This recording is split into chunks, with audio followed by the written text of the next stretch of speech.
ونستعينه ونستغفره ونؤمن به ونتوكل عليه ونعوذ بالله من شرور أنفسنا ومن سيئات أعمالنا من يهده الله فلا مضل له ومن يضلله فلا هادي له ونشهد أن لا إله إلا الله وحده لا شريك له ونشهد أن سيدنا وحبيبنا ومولانا محمدا عبده ورسوله أرسله بالحق بشيرا ونذيرا وداعيا إلى الله بإذنه وسراجا منيرا أما بعد فقد قال الله تعالى وتبارك في كتابه المجيد وفرقانه الحميد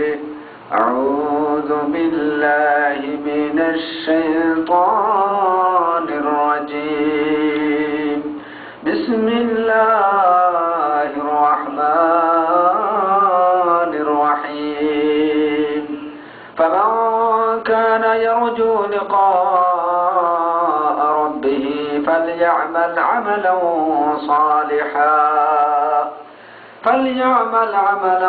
صالحا ولا يشرك بعبادة ربه أحدا وقال تعالى إن الله وملائكته يصلون على النبي يا أيها الذين آمنوا صلوا عليه وسلموا تسليما اللهم صل على محمد وعلى آل محمد كما صليت على إبراهيم وعلى آل إبراهيم إنك حميد مجيد সম্মানিত শ্রোতৃমণ্ডলী, সকল হামদ ও সানা, সকল প্রশংসা সেই মহান আল্লাহ সুবহানাহু ওয়া তাআলার জন্য, যিনি আমাদেরকে শত ব্যস্ততা সত্ত্বেও সারাদিন কাজ করার পরেও আমাদেরকে এই গভীর রাত্রে কোরআনের মাহফিলে, হাদিসের মাহফিলে, জান্নাতের বাগানে আসার তৌফিক দান করেছেন। সবাই বলে আলহামদুলিল্লাহ। ওমা তৌফিক ইল্লা বিল্লাহ আলাইহি তাওয়াক্কালতু ওয়া ইলাইহি উনীব। আল্লাহ তৌফিক ছাড়া কিছু হয় না। আল্লাহ আমাকে তৌফিক দিলে ইনশাআল্লাহ আজকে কোরআন এবং হাদিস সম্পর্কে একটু আলোচনা করব। আমার বন্ধুরা, আল্লাহ পাক আমাদেরকে কেন তৈরি করেছেন? আল্লাহ কি তৈরি করেছেন বড় বড় বিল্ডিং তৈরি করার জন্য, বিশাল সম্পদের মালিক হওয়ার জন্য, পৃথিবীতে বিশৃঙ্খলা সৃষ্টি করার জন্য? আল্লাহ আমাদেরকে তৈরি করেছেন ইবাদত করার জন্য। কি করার জন্য?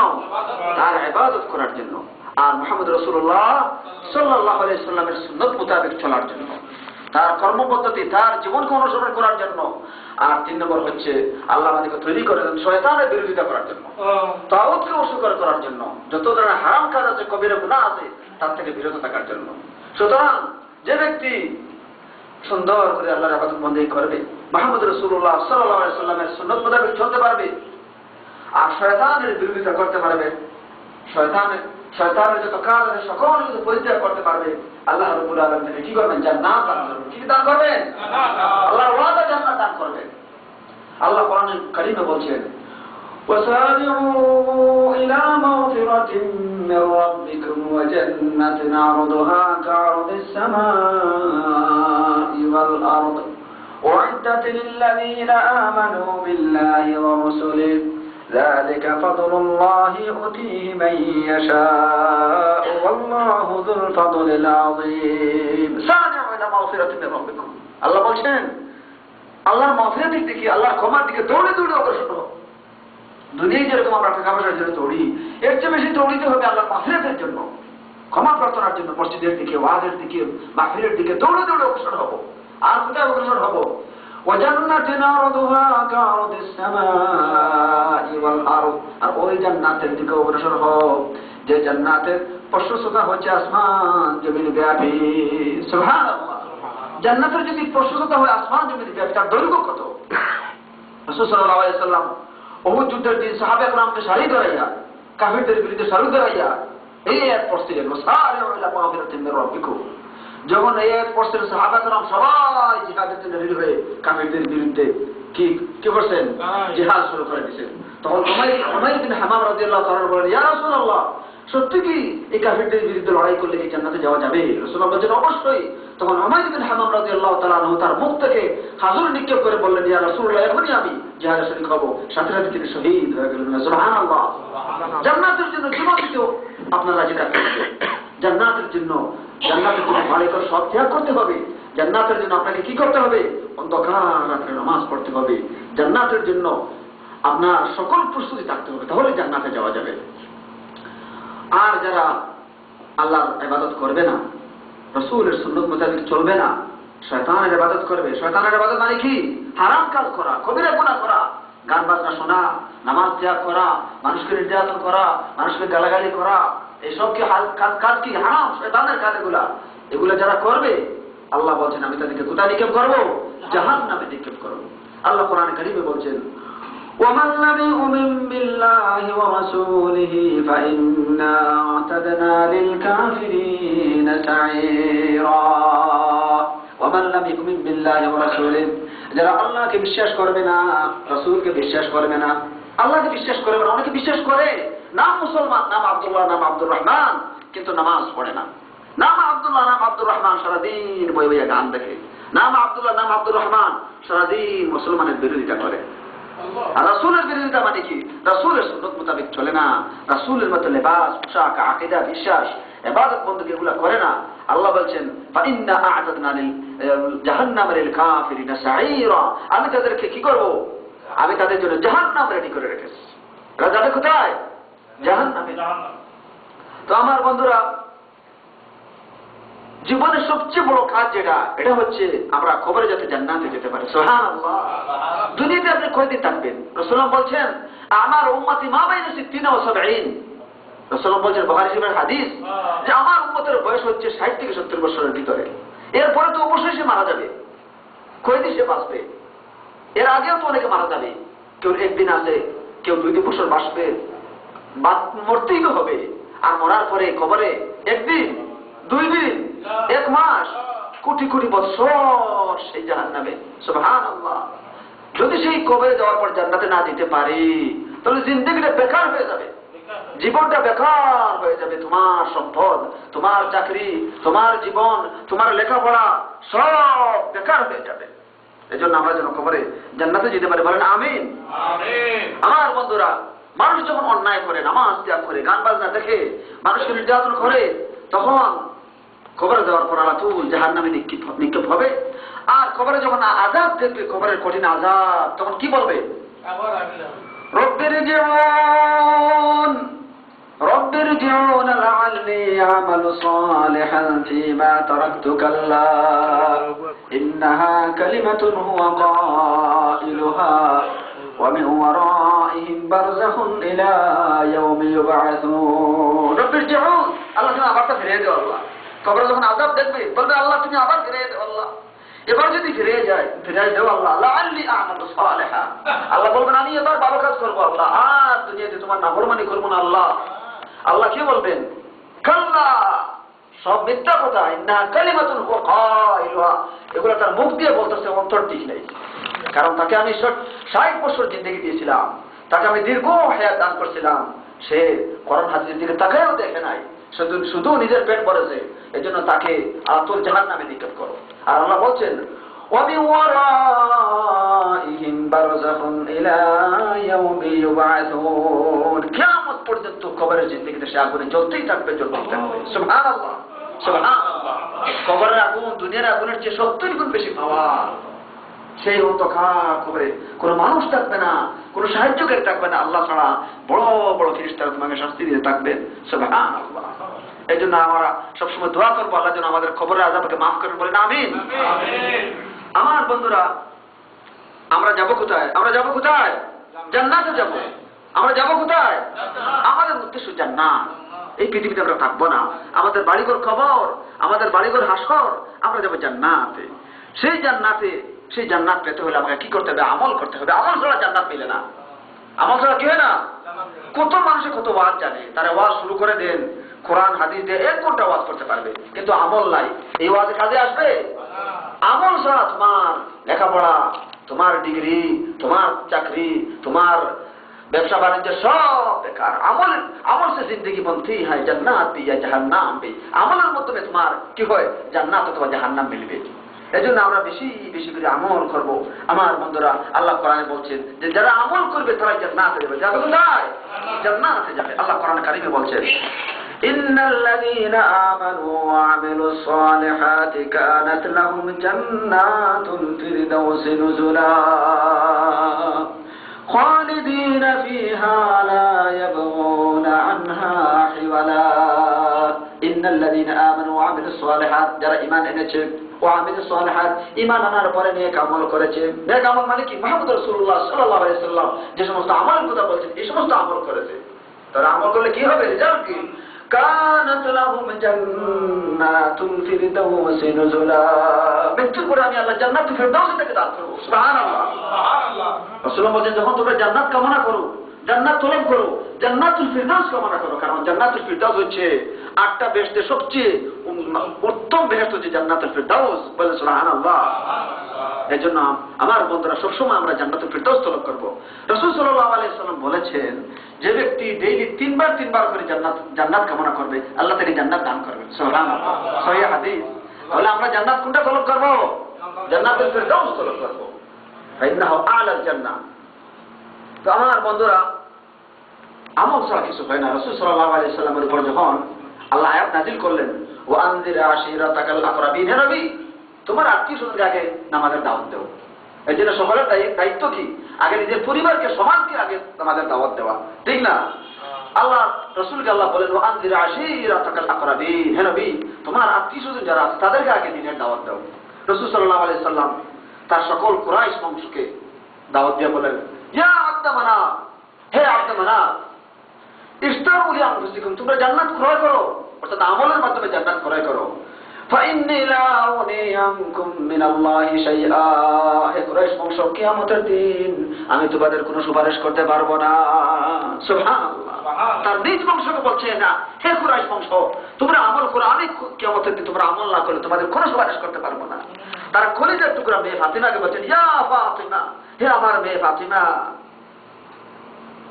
ইশতারি লি আনফুসিক, তোমার জন্য তুমি জান্নাত ক্রয় করো, তুমি আমল করো। ফাইন্নী লা উগনি আনকি মিনাল্লাহি শাইআ, আমি কিয়ামতের দিন তোমার জন্য কোনো সুপারিশ করতে পারবো না। সুবহানাল্লাহ। তার কলিজার টুকরা মেয়েকে ফাতিমাকে যদি কথা বলেন, তাহলে আমল ছাড়া কি জান্নাতে যাওয়া যায়? আমল ছাড়া জান্নাতে যাওয়া যায় না। আমার বন্ধুরা, আমল বেশি বেশি করে করতে হবে। আমলের কটা শর্ত আছে। আমলের 3টা শর্ত। কটা শর্ত? 3টা শর্ত। আল্লাহ কোরআনে কারিমে বলছেন, فمن كان يرجو لقاء ربه فليعمل عملا صالحا ولا يشرك بعبادة ربه أحدا। কেউ যদি লিকা রব্বি, আল্লাহ সাক্ষাৎ পেতে চায়, জান্নাত পেতে চায়, আল্লাহর রহমত পেতে চায়, ফালইয়ামাল আমালান সালিহা, সে কি করে? বেশি বেশি নেক আমল করবে।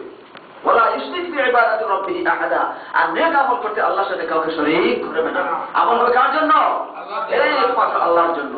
তাহলে আমলের শর্ত এখানে আল্লাহ বলেন আমলে সালেহ, নেক আমল। নেক আমল হয় 2টা শর্তে। 1 নম্বর হচ্ছে আমলটা ইখলাস সহকারে দিতে হবে। তুমি যে আমল করো, ওয়াজ করো, তুমি জিকির করো, তুমি তিলাওয়াত করো, নামাজ পড়ো, হজ করো, একমাত্র উদ্দেশ্য থাকবে এটা কার জন্য? আল্লাহর জন্য। তুমি যে আমল করো, আমলের উদ্দেশ্য থাকতে হবে আল্লাহ থেকে তোমার জাযা পাওয়া, জান্নাত পাওয়া। পৃথিবীর কোনো মানুষ তোমাকে কোনো কিছু দিবে এরকম কোনো উদ্দেশ্য তোমার থাকবে না। তুমি যদি ওয়াজ করার পরে, জিকির করার পরে, নামাজ পড়ার পরে মানুষ থেকে তুমি টাকা চাও, তাহলে তোমার ওই ওয়াজ, তোমার ওই ইবাদত সব শিরকে পরিণত হয়ে যাবে। এই জন্য আমল যা হবে একমাত্র আল্লাহর জন্য হবে, এটাই হচ্ছে ইখলাস। 2 নম্বর হচ্ছে আমল করতে হবে রাসূল সাল্লাল্লাহু আলাইহি সাল্লাম যেরকম আমল করতে এরকম আমল করতে হবে। রাসূল সাল্লাল্লাহু আলাইহি ওয়াসাল্লাম সহিহ হাদিস যে সমস্ত আমলের কথা বলেছেন এরকম আমল তোমার করতে হবে। কোন পৃথিবীর কোন মানুষের আমল গ্রহণযোগ্য না যে অমুক হুজুরি এটা করছেন আর অমুক আলিম এটা করছেন। রাসূল সাল্লাল্লাহু আলাইহি যদি হাদিসেই আমল না থাকে, কোন ব্যক্তিগত কোন মানুষের আমল ইসলামে গ্রহণযোগ্য না। কারণ ইসলামের সারে হচ্ছেন আল্লাহ আল্লাহ রাসূল। কে সারে? কে? আল্লাহ আল্লাহ রাসূল। এই জন্য সহিহ হাদিসে এবং কোরআনে যদি কোনো আমল না পাওয়া যায়, কোন মানুষের ব্যক্তিগত আমল এটা গ্রহণযোগ্য না। কারণ ইবাদত হচ্ছে তৌকিফি, এখানে কোনো মানুষের বাড়ানোর এবং কমানোর কোনো সুযোগ নাই, ঠিক না আমার কথা? এই জন্য রাসূল সাল্লাল্লাহু আলাইহি ওয়াসাল্লাম যে সমস্ত আমল করেছেন সহিহ হাদিসে, এগুলো আমল করতে হবে। 3 নম্বর হচ্ছে আমল করবেন হালাল রিজিক দিয়ে আমল করবেন। আপনি আমল করবেন, আপনার রিজিক হালাল পবিত্র রিজিক হতে হবে। আল্লাহ কোরআন কারীমে বলেছেন, ইয়া আইয়ুহান নাস কুলু মিম্মা ফিল আরদি হালালান তাইয়্যিবা ওয়া লা তাত্তাবি'ু খুতুওয়াতিশ শাইতান ইন্নাহু লাকুম আদুউম মুবিন। হে মানুষেরা, কুলু মিম্মা ফিল আরদি হালালান তাইয়্যিবা, জমিনে পবিত্র যা জিনিস আছে তোমরা তা ভক্ষণ করো। ওয়ালা তাত্তাবি'ু খুতুওয়াতিশ শাইতান, শয়তানের পদাঙ্ক অনুসরণ করো না, শয়তান তোমাদের পবিত্র শত্রু, প্রকাশ্য শত্রু। সুবহানাল্লাহ। এই জন্য হালাল রিজিক হতে হবে। আপনার টাকা যদি কি হয়, ব্যাংকের সুদের টাকা হয়, আপনার টাকা যদি ঘুষের টাকা হয়, আপনার টাকা যদি জাদুকরের টাকা হয়, আপনার টাকা যদি গানের টাকা হয়, আপনার টাকা যদি তাবিজ বিক্রির টাকা হয়, আপনার টাকা যদি কবর পূজার টাকা হয়, ওই টাকা দিয়ে আপনার জীবনে আপনার ইবাদত কবুল হবে না, ঠিক না আমার কথা? হালাল রিজিক হতে হবে। আপনার টাকা যদি চুরির টাকা হয়, আপনার যদি হারাম টাকা হয়, আপনার হারাম টাকা দিয়ে নামাজও হবে না, রোজাও হবে না, যাকাতও হবে না, এবং হজও হবে না, কিচ্ছু হবে না। এজন্য পবিত্র রিজিক হতে হবে। আমার বন্ধুরা, রাসূল সাল্লাল্লাহু আলাইহি ওয়াসাল্লাম বলেছেন, এক ব্যক্তি সফরে গেছে, বুখারী শরীফের হাদিস। রাসূল বলেছেন, এক ব্যক্তি সফরে গিয়েছে, তো সফরে গিয়ে বারবার দোয়া করে, ইয়া রব ইয়া রব ইয়া রব। রাসূল বলেছেন, ও মালবাসুহু হারামুন ও মাআকালুহু হারামুন ও মাশরাবুহু হারামুন, অথচ তার লেবাসও পবিত্র মানে হারাম, তার খাওয়াটাও পবিত্র হারাম, এবং তার পানিও হারাম। ফাআন্না ইস্তাজাবু লাহু, কিভাবে আল্লাহ তার দোয়া কবুল করবেন? সুবহানাল্লাহ। আমার কথাটা বুঝতে পারছেন? রাসূল বলছেন যে সফরে গেলে দোয়া কবুল হয়। মানুষ যখন সফরে বের হয় তখন তার দোয়া কবুল হয়, এবং তার কাপড়টাও হারাম, তার খাবারটাও হারাম, তার পানিও হারাম। ফাআন্না ইস্তাজাবু লাহু, কিভাবে তার দোয়া কবুল হবে? রাওয়াহুল বুখারী। সুবহানাল্লাহ। এই জন্য ইবাদত শর্ত কবুল হওয়ার জন্য কয়টা শর্ত? 3টা শর্ত। 1 নম্বর হচ্ছে ইখলাস থাকতে হবে, আল্লাহর জন্য হতে হবে, কোনো পীরের জন্য না, কোনো মানুষের জন্য না। আর 2 নম্বর হতে হবে এই আমলটা কিন্তু রাসূল সাল্লাল্লাহু আলাইহি ওয়াসাল্লাম সহিহ হাদিস মোতাবেক হতে হবে আমলটা। আর 3 নম্বর হালাল রিজিক হতে হবে। তাহলে আপনার ইবাদতটা মিয়া মিয়া হয়ে যাবে ইনশাআল্লাহ। এই আমলের মাধ্যমে আল্লাহ আপনাকে জান্নাত দান করবেন। আমার বন্ধুরা, আমল তো অনেক, আমি কি সামান্য ওয়াজ আমি আপনাদের সকল আমল বলতে পারবো? তবে আমি একটা বই লিখেছি, বইটা হচ্ছে যে দৈনন্দিন আমল, রাসূলুল্লাহ কি কি ডেইলি রাসূলুল্লাহ কি কি আমল করেছেন, এই আমলগুলো আমি ইনশাআল্লাহ সহিহ হাদিসের মাধ্যমে একটু বলবো ইনশাআল্লাহ। আপনারা বসবেন ইনশাআল্লাহ? আমার বন্ধুরা, একজন মানুষ সকাল থেকে নিয়ে আরেকদিন সকাল আসা পর্যন্ত কি কি আমল করবে সংক্ষেপে আমি বলবো। সর্বপ্রথম যখন ফজরের আযান হয়, ফজরের যখন আযান হয় তখন একজন মুসলমান কি ঘুমাইতে পারে? বলেন না, বলতে ঘুমাইতে পারে? মসজিদ থেকে আযান হচ্ছে, হাইয়া আলাস সালাহ হাইয়া আলাল ফালাহ আস-সালাতু খায়রুম মিনান নাওম, ঘুম থেকে নামাজ উত্তম। আল্লাহ ওয়ালা মানুষ লাফতে ঘুম থেকে উঠবে, ঠিক না?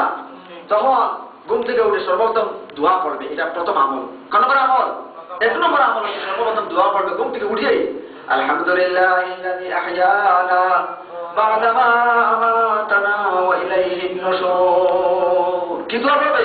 আলহামদুলিল্লাহিল্লাযী আহইয়ানা বা'দামা আমাতানা ওয়া ইলাইহিন নুশুর, এই দোয়াটা পড়বে, ঠিক না? বুখারী শরীফের হাদিস। 2 নম্বর আমল কি? ঘুম থেকে উঠে মিসওয়াক ব্যবহার করবে। কি ব্যবহার করবে? মিসওয়াক। এমন তো পকেটে মিসওয়াক থাকে না, পকেটে থাকে বিড়ি, সিগারেট, যত জুয়া খেলা, মদ খেলা, আর ওই যে সুপারি দিয়ে থাকে, কি বলে সুপারি জর্দা দিয়ে খায়, আমি বলি জর্দা আর মদের সমান, ঠিক না? হাকিমপুরি জর্দা আর মদের সমান। তো এই জন্য এই যে এগুলো থাকে, পকেটে কি থাকবে? মিসওয়াক থাকবে। কি থাকবে?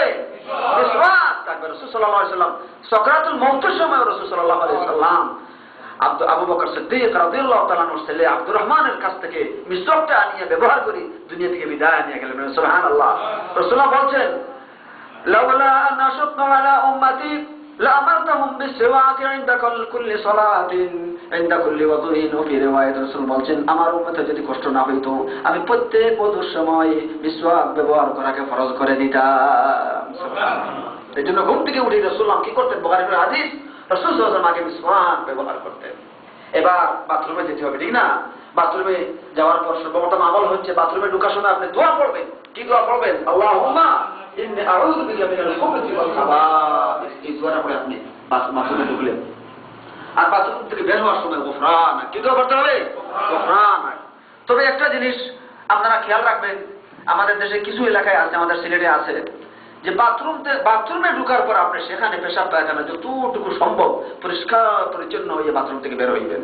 এবং অনেকে কি করে, বাথরুমে পেশাব করিয়া আবার বের হইয়া আর 10 কদম হাঁটে, 40 কদম হাঁটে, পাওয়ারে ঘুরায়, ঠিক না? এই এক হাত দিয়ে লজ্জাস্থানে ধরে আর আরেক হাত দিয়ে মিসওয়াক ব্যবহার করে। এগুলা কোরআন হাদিসের কোনো কথা না। রাসূল সাল্লাল্লাহু আলাইহি ওয়াসাল্লাম সাহাবায়ে কেরাম কোনো দিনও পেশাব পায়খানা থেকে উঠেন নাই, সব শেষ করে এর পরে উঠছেন। আজকে হারামে শরীফে মক্কা মদিনায় কোটি কোটি মানুষ হজ উমরা করতে, কেউ দেখছেন পেশাব থেকে উঠতে? আপনারা বলেন দেখছেন কেউ? এগুলা সব হচ্ছে বেদাত। এগুলা যতটুকু সম্ভব আপনি সেখানে বসিয়ে আসতে ধীরে পেশাব পায়খানা পরিষ্কার সেখানে করিয়া আপনি বের হইবেন। কিন্তু এখান থেকে উঠিয়া 10 কদম হাঁটা, 40 কদম হাঁটা, পাওকে বেঁকা করা, সোজা করা, এগুলা আল্লাহ কোরআন হাদিসের কোনো কথা না। সাহাবায়ে কেরাম রাসূলুল্লাহ এগুলা করেন নাই। আমার কথা আপনারা বুঝতে পারছেন? অনেকে উল্টা বুঝিয়ে উল্টা ফতোয়া দেয়, আপনার বেদল করে নেয়। 2 নম্বর হচ্ছে বাথরুম শেষ করার পরে আপনি অজুতে গেলেন। কোথায় গেলেন? অজুতে গেলেন। অজুতের শুরুতে একটা দোয়া আছে। অজুর শুরুতে রাসূলুল্লাহ বলেন যে লা ওযুআ লিমান লাম ইয়াযকুর ইসমাল্লাহি আলাইহি, যে ব্যক্তি অজুর শুরুতে বিসমিল্লাহ বলে না তার ওযু হয় নাই। এইজন্য অজুর শুরুতে আমরা কি বলবো? বিসমিল্লাহির রহমানির রহিম। এরপরে অজু করিয়া বিসমিল্লাহ বলিয়া আমরা অজুর ফরজ যেগুলো আছে মুস্তাহাবাতে সুন্দর করে ইসবাগুল ওযু রাসূলুল্লাহ বলেন ভালো করে ওযু করব। তবে একটা জিনিস জানিয়ে রাখি, রাসূলুল্লাহ বলেন বালিগ বিল ইস্তিনশাক ওয়াল ইস্তিনসার, নাকে পানি এবং ওই যে কুলি করা, এটা রাসূলুল্লাহ বলেন ভালো করে করার জন্য। বালিগ বিল ইস্তিনশাক ওয়াল ইস্তিনসার, যে নাকে পানি দেওয়া এবং কুলি করা এটা ভালো করে করতে হবে। অনেকে এগুলো খেয়াল করে না।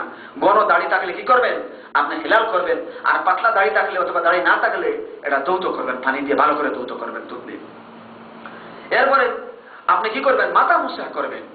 অনেকে মাথা মুসা করেন একটু করে, রাসূলুল্লাহ জীবনে রাসূলুল্লাহ একটু করে, রাসূলুল্লাহ সম্পূর্ণ মাথা মাসাহ করেছেন। আব্দুল্লাহ বিন যায়েদ রাদিয়াল্লাহু তাআলা বলেন যে আমি রাসূল করিম সাল্লাল্লাহু আলাইহি ওয়াসাল্লাম পানি নিয়ে দিতাম মজুর, তা আমি দেখেছি রাসূল সাল্লাল্লাহু আলাইহি ওয়াসাল্লাম এরকম করে মাথা মাসাহ করতেন যে তিনি মাথা অগ্রভাগ থেকে মাথার পিছন পর্যন্ত সুন্দর করে তিনি মাসাহ করতেন, আবার পিছন থেকে আবার সুন্দর করে তিনি সামনে নিয়ে আসতেন। এরকম করে তিনি সুন্দর করে সম্পূর্ণ মাথা মাসাহ করতেন। এটা বুখারী শরীফের হাদিস। সুবহানাল্লাহ, আমরা সম্পূর্ণ মাথা মাসাহ করব। এরপরে রাসূল সাল্লাল্লাহু আলাইহি ওয়াসাল্লাম বলছেন যে ব্যক্তি ওযু শেষে এই দোয়াটা পড়বে, আশহাদু আল্লা ইলাহা ইল্লাল্লাহু ওয়া আশহাদু আন্না মুহাম্মাদান আবদুহু ওয়া রাসূলুহু। রাসূল সাল্লাল্লাহু আলাইহি ওয়াসাল্লাম বলেন সুন্দর করে ওযু করার পরে যে ব্যক্তি দোয়া পড়বে আল্লাহ রাব্বুল আলামিন বেহেশতের 8টা দরজা তার জন্য করে দেবে। সুবহানাল্লাহ, মুসলিম শরীফের হাদিস এটা। এইজন্য আমার বন্ধুরা আমরা সুন্দর করে ওযু করব, ওযুর শুরুতে বিসমিল্লাহ পড়ব আর সুন্নাত মুস্তাহাব সব আদায় করব আর ওযুর শেষে এই দোয়াটা পড়ব, তাহলে আল্লাহ আমাদের জন্য বেহেশতের 8টা দরজা খুলে দিবেন। সুবহানাল্লাহ। এবার যথাসম্ভব গড়ে ওযু করব। রাসূলুল্লাহ বলছেন যে ব্যক্তি গড়ে ওযু করে মসজিদে যাবে, মসজিদে যাওয়ার পথে প্রত্যেকটা পাড়ায় পাড়ায় আল্লাহ একটা সওয়াব তার আমলে লিখবেন আর একটা গুনাহ তার জন্য ক্ষমা করে দিবেন। সুবহানাল্লাহ। এইজন্য গড়ে ওযু করে আমরা যাব, মুসলিমের হাদিস এটা। এরপর আমরা কি করব? ওযু করার পরে 2 রাকাত নফল নামাজ পড়ব। রাসূল সাল্লাল্লাহু আলাইহি ওয়াসাল্লাম মেরাজে থেকে আসি বিলালকে ডেকে বলেন, ইয়া বিলাল হাদিসনি বিআরজা আমালিন আমিলতাহু ফিল ইসলাম। হে বিলাল, ইসলাম গ্রহণ করার পরে তুমি কি আমলটা করছো আমাকে কি বলবা তুমি? বিলাল বললেন, ইয়া রাসূলুল্লাহ আমি কোনো আমল করি নাই। ইয়া রাসূলুল্লাহ আমি যে একটা আমল করতাম, যখন ওযু করতাম তখন নফল 2 রাকাত নামাজ পড়তাম। সুবহানাল্লাহ। রাসূলুল্লাহ বলছেন, বিলাল তোমার এই আমলের কারণে আল্লাহ তোমাকে জান্নাত দান করতে। সুবহানাল্লাহ। আমি বেহেশতে তোমার স্যান্ডেলের ডাক শুনেছি। সুবহানাল্লাহ। এজন্য আমরা ওযু করার পরে যখন ওযু করি আমরা 2 রাকাত নামাজ পড়ব। আমার বন্ধুরা এবার ওযু করে তো ঘরে ঢুকবেন, ওযু করে কোথায় যাবেন? ঘরে ঢুকবেন না, জামা কাপড় পরবেন নামাজের জন্য। আজকে মানুষ শ্বশুর বাড়ি যাওয়ার সময়, বাজারে যাওয়ার সময় কি হাই ফাই করে যায়, আর মসজিদে যাওয়ার সময় মিসকিনের মতো যায়। মসজিদে যাবেন আল্লাহকে দেখা করার জন্য। কার সাথে দেখা করার জন্য? মসজিদে যাবেন সুগ্রাম ভালো পোশাক পরিচ্ছেদ। আল্লাহ বলেন, ইন্নাল্লাহা জামিলুন ইউহিব্বুল জামাল। আল্লাহ সুন্দরতাকে তিনি পছন্দ করেন। খুযু যিনাতাকুম ইনদা কুল্লি মসজিদ। আল্লাহ বলেন প্রত্যেক নামাজের সময় সুন্দর সুন্দর পোশাক পরে সুগ্রাম ব্যবহার করে সেখানে যাও, তাহলে আল্লাহ তোমার ইবাদত কবুল করবে। তাহলে বন্ধুরা ঘরে যখন ঢুকবেন, ঘরে ঢোকার সময় আসসালামু আলাইকুম ওয়া রাহমাতুল্লাহ বলবেন। আল্লাহ কোরআনে শিখিয়ে দিয়েছেন, فإذا دخلتم بيوتا فسلموا على أنفسكم تحية من عند الله مباركة طيبة। যখন তুমি ঘরে ঢোকো সালাম করে ঘরে ঢোকো, কি করো? কোন মানুষ যদি নাও থাকে তুমি আসসালামু আলাইকুম ওয়া রাহমাতুল্লাহ বলো, কারণ এখানে রহমতের ফেরেশতারা আছেন, আল্লাহ পাক শুনতেছেন। এই জন্য আল্লাহ তাহিয়াতুম মিন ইনদিল্লাহ, আল্লাহর পক্ষ থেকে মুবারকবাদ তোমার জন্য, তুমি সালাম দান করো। সুবহানাল্লাহ, বরকত নাযিল হবে করে। আর যখন ঘর থেকে বের হবেন তখনও একটা দোয়া আছে, রাসূল করিম সাল্লাল্লাহু আলাইহি সাল্লাম ঘর থেকে বের হওয়ার দোয়া শিখিয়ে দিয়েছেন। সেই দোয়াটা কি? বিসমিল্লাহি তাওয়াক্কালতু আলাল্লাহ ওয়ালা হাওলা ওয়ালা কুওয়াতা ইল্লা বিল্লাহ। এই দোয়াটা আমরা পড়বো ইনশাআল্লাহ। পড়বো কিনা ইনশাআল্লাহ? তো অর্থ কি? বিসমিল্লাহ, আল্লাহ তোমার নামে আমি ঘর থেকে বের হচ্ছি। আল্লাহ, তুমি কাজে যাও, শিক্ষা প্রতিষ্ঠানে যাও, ব্যবসায় যাও, গাড়ি দিয়ে বের হও, যখন এই দোয়াটা তুমি পড়বো, আল্লাহ বিসমিল্লাহ, আল্লাহ নামে আমি ঘর থেকে বের হচ্ছি, তাওয়াক্কালতু আলাল্লাহ, আমি আল্লাহর উপর ভরসা করলাম, ওয়ালা হাওলা ওয়ালা কুওয়াতা ইল্লা বিল্লাহ, আল্লাহর শক্তি ছাড়া কোনো শক্তি নাই। আল্লাহ তোমার কাজে বরকত দিবে কিনা? অবশ্যই তোমার কাজে বরকত দিবে। তো এই জন্য এই দোয়া পড়ে আমরা ঘর থেকে বের হব। এবার আপনি আজান শুনলেন, আজানেরও আদব আছে, সুন্নত আছে, এগুলো প্রত্যেকটা আমল পদ্ধতি আপনাকে স্মরণ রাখতেছেন ইনশাআল্লাহ। এগুলো তো আসল আমল। আপনারা যখন আজান শুনবেন, রাসূলুল্লাহ বলছেন যখন তোমরা আজান শোনো, আজানের শব্দগুলো তোমরা হুবহু এগুলো বলিও, কিন্তু একমাত্র এই হাইয়া আলাস সালাহ, হাইয়া আলাল ফালাহ, এই দুইটা শব্দের পরিবর্তে বলিও লা হাওলা ওয়ালা কুওয়াতা ইল্লা বিল্লাহিল আলিয়্যিল আযীম। আর রাসূলুল্লাহ বলছেন আজানের শেষে তোমরা দোয়াটা পড়িও, কারণ যে ব্যক্তি আজানের শেষে এই দোয়াটা পড়বে কিয়ামতের দিন তার জন্য আমার সুপারিশ কবুল হবে। সুবহানাল্লাহ, হাল্লাত লাহু শাফাআতি ইয়াউমাল কিয়ামাহ, সহিহ হাদিস এটা। আর দোয়াটা কি? আল্লাহুম্মা, সবাই বলেন না, আল্লাহুম্মা রাব্বা হাযিহি দাওয়াতিত তাম্মা ওয়াস সালাতিল কায়িমা আতি মুহাম্মাদানিল ওয়াসিলাতা ওয়াল ফাদিলা, এরকম করি। তবে ইন্নাকা লা তুখলিফুল মিআদ, এটা অনেক হাদিসে আসছে, আবার অনেক হাদিসে আসে নাই। তো আমরা এই দোয়াটা পড়বো ইনশাআল্লাহ। আর রাসূল বলছেন তোমরা আযান শেষে আমার উপর দুরূদ শরীফ পাঠ করিও। কি করবো আযানের শেষে? কারণ মান সাল্লা আলাইহি ওয়াহিদাতান সাল্লাল্লাহু আলাইহি আশরা, রাসূল বলেন যে ব্যক্তি আমার উপর একবার দুরূদ শরীফ পড়বে, আল্লাহ রাব্বুল আলামিন তার উপর 10 বার রহমত বর্ষণ করবেন। সুবহানাল্লাহ। এজন্য আমরা কি করব? এটা মুসলিম শরীফের হাদিস, রাসূল বলেন যে আযানের পরে আমরা কি করব? দুরূদ শরীফ পাঠ করব। এবার মসজিদের দিকে রওনা দিলাম, আযান শুনলাম, মসজিদের দিকে রওনা দিব। আপনারা সিরিয়াল ঠিক রাখতেছেন, বুঝতেছেন? আমি এবার মসজিদের দিকে রওনা দিবেন। মসজিদ দিকে সব আগে মসজিদ দিকে যাবেন। পৃথিবীর সবচেয়ে ভালো মানুষ ওই মুসলমান যে আজান শোনার আগে সব আগে মসজিদে যায়। রাসূলুল্লাহ বলছেন সর্বাগ্রে মসজিদে যাওয়ার যে ফজিলত, এটা যদি মানুষ বুঝতো লাস্তাবাকু, তাহলে প্রতিযোগিতা করতো কে আগে মসজিদে যাবে। আজান শোনার পরে কি এর কাজ?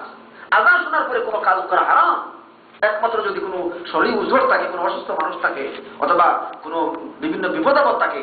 অন্য আল্লাহ বলছেন ইযা নুদিয়া লিস-সালাতি মিন ইয়াউমিল জুমআহ, যখন জুমার আজান হয়, এরকম প্রত্যেকটা আজান, ফাসআউ ইলা যিকরিল্লাহ, আল্লাহর যিকিরের দিকে, মসজিদের দিকে দৌড়ে দৌড়ে অগ্রসর হও। আজান পড়ার পর নতুন করে কাজ শুরু করবা, ইসলাম এটা সমর্থন করে না। এজন্য আমার বন্ধুরা, প্রথম কাজ আজান শোনার সাথে সাথে মসজিদে যাওয়া। শয়তান আপনাকে কাজে লাগাইবে। আজান পড়তেছে, এই কাজ করতেছে করতেছে, মনে করতেছে এই তো একামত পাবো, এই তো জামাতে শরীক হয়ে দেবো, কিন্তু প্রত্যেক দিন গিয়ে 2 রাকাত 1 রাকাত পায় না। এটা কি মুসলমানের কাজ? এটা কি আল্লাহ ওয়ালা মানুষের কাজ? প্রথম কাতারে আপনি শামিল হবেন। আপনি তাকবীরে তাহরিমা, সাঈদ বিন মুসাইয়্যিব রাদিয়াল্লাহু রাহমাতুল্লাহ আলাইহি বলেন যে 40 উনার গোলাম বলেন যে 40 বছরে দেখেছি যে আজান হয়েছে, আমার মনিব সাঈদ বিন মুসাইয়্যিব মসজিদে নামাজ পড়তেন। সুবহানাল্লাহ। মানে 40 বছর বসে ভিতরেও সাঈদ বিন মুসাইয়্যিব রাহমাতুল্লাহ আলাইহি তিনি কি তার জামাতে নামাজ পড়তে হয় না, তাকবীরে উলা পড়তে হয় না। মানে সুবহানাল্লাহ। এরপরে আমার বন্ধুরা, মসজিদে যাওয়ার পথে একটা দোয়া পড়তে হয়। মসজিদে যাওয়ার পথে একটা দোয়া পড়তে হয়। আব্দুল্লাহ বিন আব্বাস রাদিয়াল্লাহু আনহু বলেন যে আমি একদিন রাসূল করিম সাল্লাল্লাহু আলাইহি ওয়াসাল্লামের সাথে ঘুমিয়েছি, আর ঘুমের পরে আমি রাসূল করিম সাল্লাল্লাহু আলাইহি ওয়াসাল্লামের সাথে মসজিদের দিকে রওনা দিলাম। তখন দেখলাম রাসূল সাল্লাল্লাহু আলাইহি ওয়াসাল্লাম মসজিদে যাওয়ার পথে একটা দোয়া পড়তেছেন। এটা মুসলিম শরীফের হাদিস। দোয়াটা কি? আল্লাহুম্মা জাআল ফি কলবি নূরা وفي بصري نورا وفي تحتي نورا وفي خلفي نورا وفي أمامي نورا اللهم اجعلني نورا। এই দোয়াটা পড়বেন মসজিদে যাওয়ার পথে। এটা মুসলিম শরীফের হাদিস। রাসূল সাল্লাল্লাহু আলাইহি ওয়াসাল্লাম এই দোয়াটা পড়তেন মসজিদে যাওয়ার পথে প্রত্যেক ওয়াক্ত। আল্লাহুম্মা জাআল ফি কলবি নূরা, আল্লাহ তুমি আমার অন্তরে নূর দিয়া দিও। ওয়া ফি সামঈ নূরা, আল্লাহ তুমি আমার কানে নূর দিয়া দিও। ওয়া ফি বাসারি নূরা, আল্লাহ তুমি আমার চোখে নূর দিয়া দিও। আল্লাহ আমার ডানে বামে নূর দিয়া দিও। আল্লাহুম্মা জাআল লি নূরা, আল্লাহ তুমি তোমার নূর দিয়ে আমাকে পরিপূর্ণ করে দিও। সুবহানাল্লাহ। আল্লাহ যদি নূর না দেন, তুমি যদি আল্লাহর নূরে আলোকিত না হও, তাহলে তুমি কেমনে যেতে চাইবা?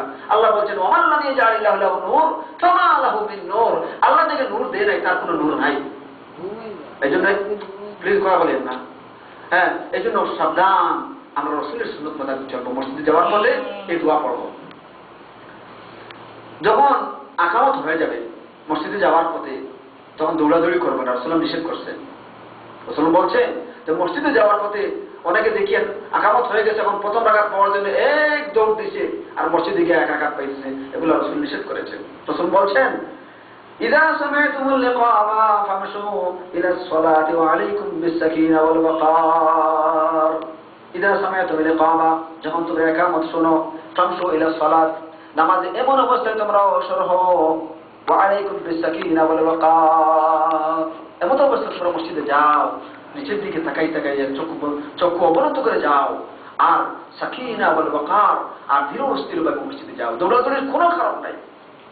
দেখেন প্রত্যেক মসজিদে সৌদি আরবে এটা লেখা আছে হাদিসটা, ইযা সামি'তুমুল ইকামা, যখন তুমি ইকামত শোনো, ফামশু ইলাস সালাহ, নামাজের দিকে অগ্রসর হও এমন অবস্থায়, ওয়া আলাইকুম বিস-সাকিনা ওয়াল ওয়াকার, চোখ অবনত করে আর তুমি ধীর স্থিরভাবে মসজিদের দিকে যাও।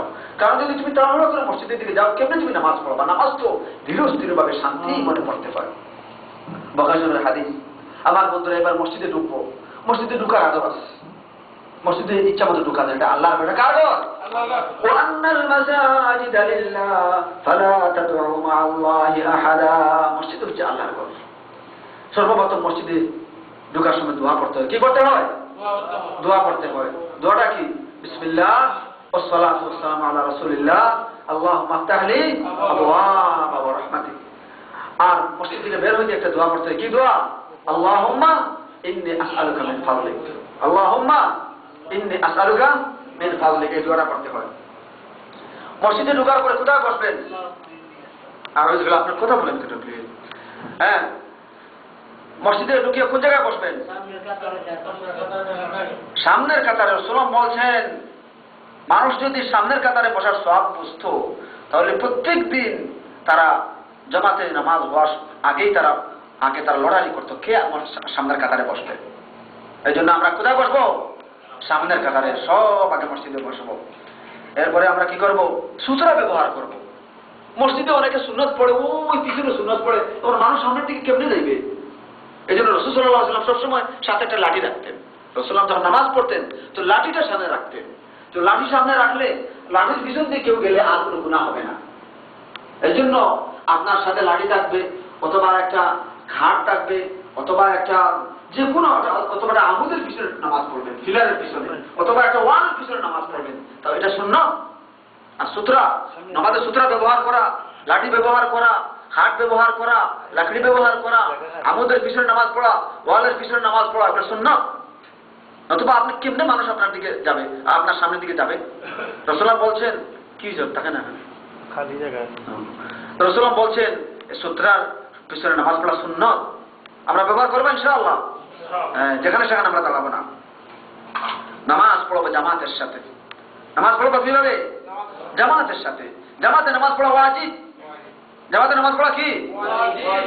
রাসূল বলছেন মানুষ আমি আর নেতা, যে ব্যক্তি আজান শুনবে ফালাম ইউজিব, আজান শোনার পরেও জামাতে নামাজে শরীক হবে না, ফালা সালাতা লাহু, তার কোনো নামাজ নাই, ইল্লা মিন উযরিন, উযর ব্যতীত। উযর ছাড়া কোনো ব্যক্তি যদি জামাতে নামাজ না পড়ে তার কোনো নামাজ হয় না, নামাজের কোনো সওয়াব হয় না। আল্লাহ কোরআনে কারীমে বলছেন ওয়ারকাউ মা'আর রাকিঈন, রুকু যারা আদায় করে তাদের সাথে তোমরা রুকু আদায় করো। এই জন্য আমরা জামাতে নামাজ পড়বো ইনশাআল্লাহ। রাসূল যুদ্ধ অবস্থায়, জিহাদ অবস্থায় কেমনে জামাতে নামাজ পড়তে হবে তাও আল্লাহ শিখিয়ে দিয়েছেন। তাহলে কেন জামাতে নামাজ ওয়াজিব হবে না? এক অন্ধ সাহাবী আব্দুল্লাহ ইবনে উম্মে মাকতুম রাদিয়াল্লাহু তাআলা আনহু বললেন, ইয়া রাসূলুল্লাহ, আমি অন্ধ মানুষ ইয়া রাসূলুল্লাহ, মসজিদে নিয়ে আসার কেউ নাই ইয়া রাসূলুল্লাহ, আমি কি মসজিদে আসবো রাতের বেলা? রাসূল বলছেন তুমি কি আজান শোনো? তিনি বললেন ইয়া রাসূলুল্লাহ, আমি তো আজান শুনি। রাসূল বললেন ফাজিব, যেহেতু আজান শোনো তোমাকে মসজিদে আসতেই হবে। সুবহানাল্লাহ। এই জন্য জামাতে নামাজ পড়া ওয়াজিব। আমার বন্ধুরা, জামাতে নামাজ পড়ে আল্লাহ তোমাকে 27 গুণ বেশি সওয়াব দান করেন। কত গুণ সওয়াব? 27 গুণ বেশি সওয়াব দান করেন। আর মসজিদে কত সুন্দর পরিষ্কার, মসজিদ পরিষ্কার পরিচ্ছন্ন, সেখানে কেউ বিড়ি সিগারেট খায় না, পরিষ্কার পরিচ্ছন্ন থাকে, অতিরিক্ত কথা কেউ বলে না। অথচ তোমার রুমে কি থাকে? গন্ধ থাকে, ডিশ থাকে, কত ধরনের বেজাল থাকে, মানুষ থাকে। এই জন্য কত সুন্দর মসজিদে নামাজ পড়া। আল্লাহ আমাদেরকে সবাইকে তৌফিক দান করুন, আমরা যেন মসজিদে নামাজ পড়তে পারি। বলে না আমি মুসলমান মসজিদ ছাড়া হতে পারে না। মুসলমান কি হতে পারে না? মসজিদ ছাড়া কোনো মুসলমান হতে পারে না। মুসলমান এবং মসজিদ কিভাবে জড়িত।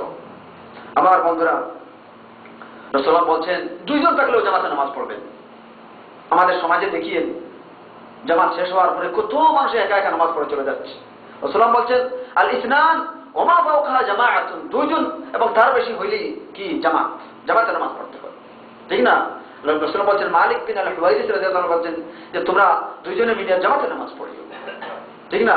এজন্য আমরা 2 জন হলেও জামাতে নামাজ পড়বো। মসজিদে যদি জামাত ছুটে যায় কোনো ওজন বশত, যে কোনো কারণে হঠাৎ করে জামাত শেষ হয়ে গেছে, প্রথম জামাত, আবার দ্বিতীয় জামাত পড়বো, দ্বিতীয় জামাত পড়বো কিনা? অনেকে আমাদের দেশে এগুলো নিয়ে বিভ্রান্ত ফতোয়া দিতেছে, বলে দ্বিতীয় জামাত নাই।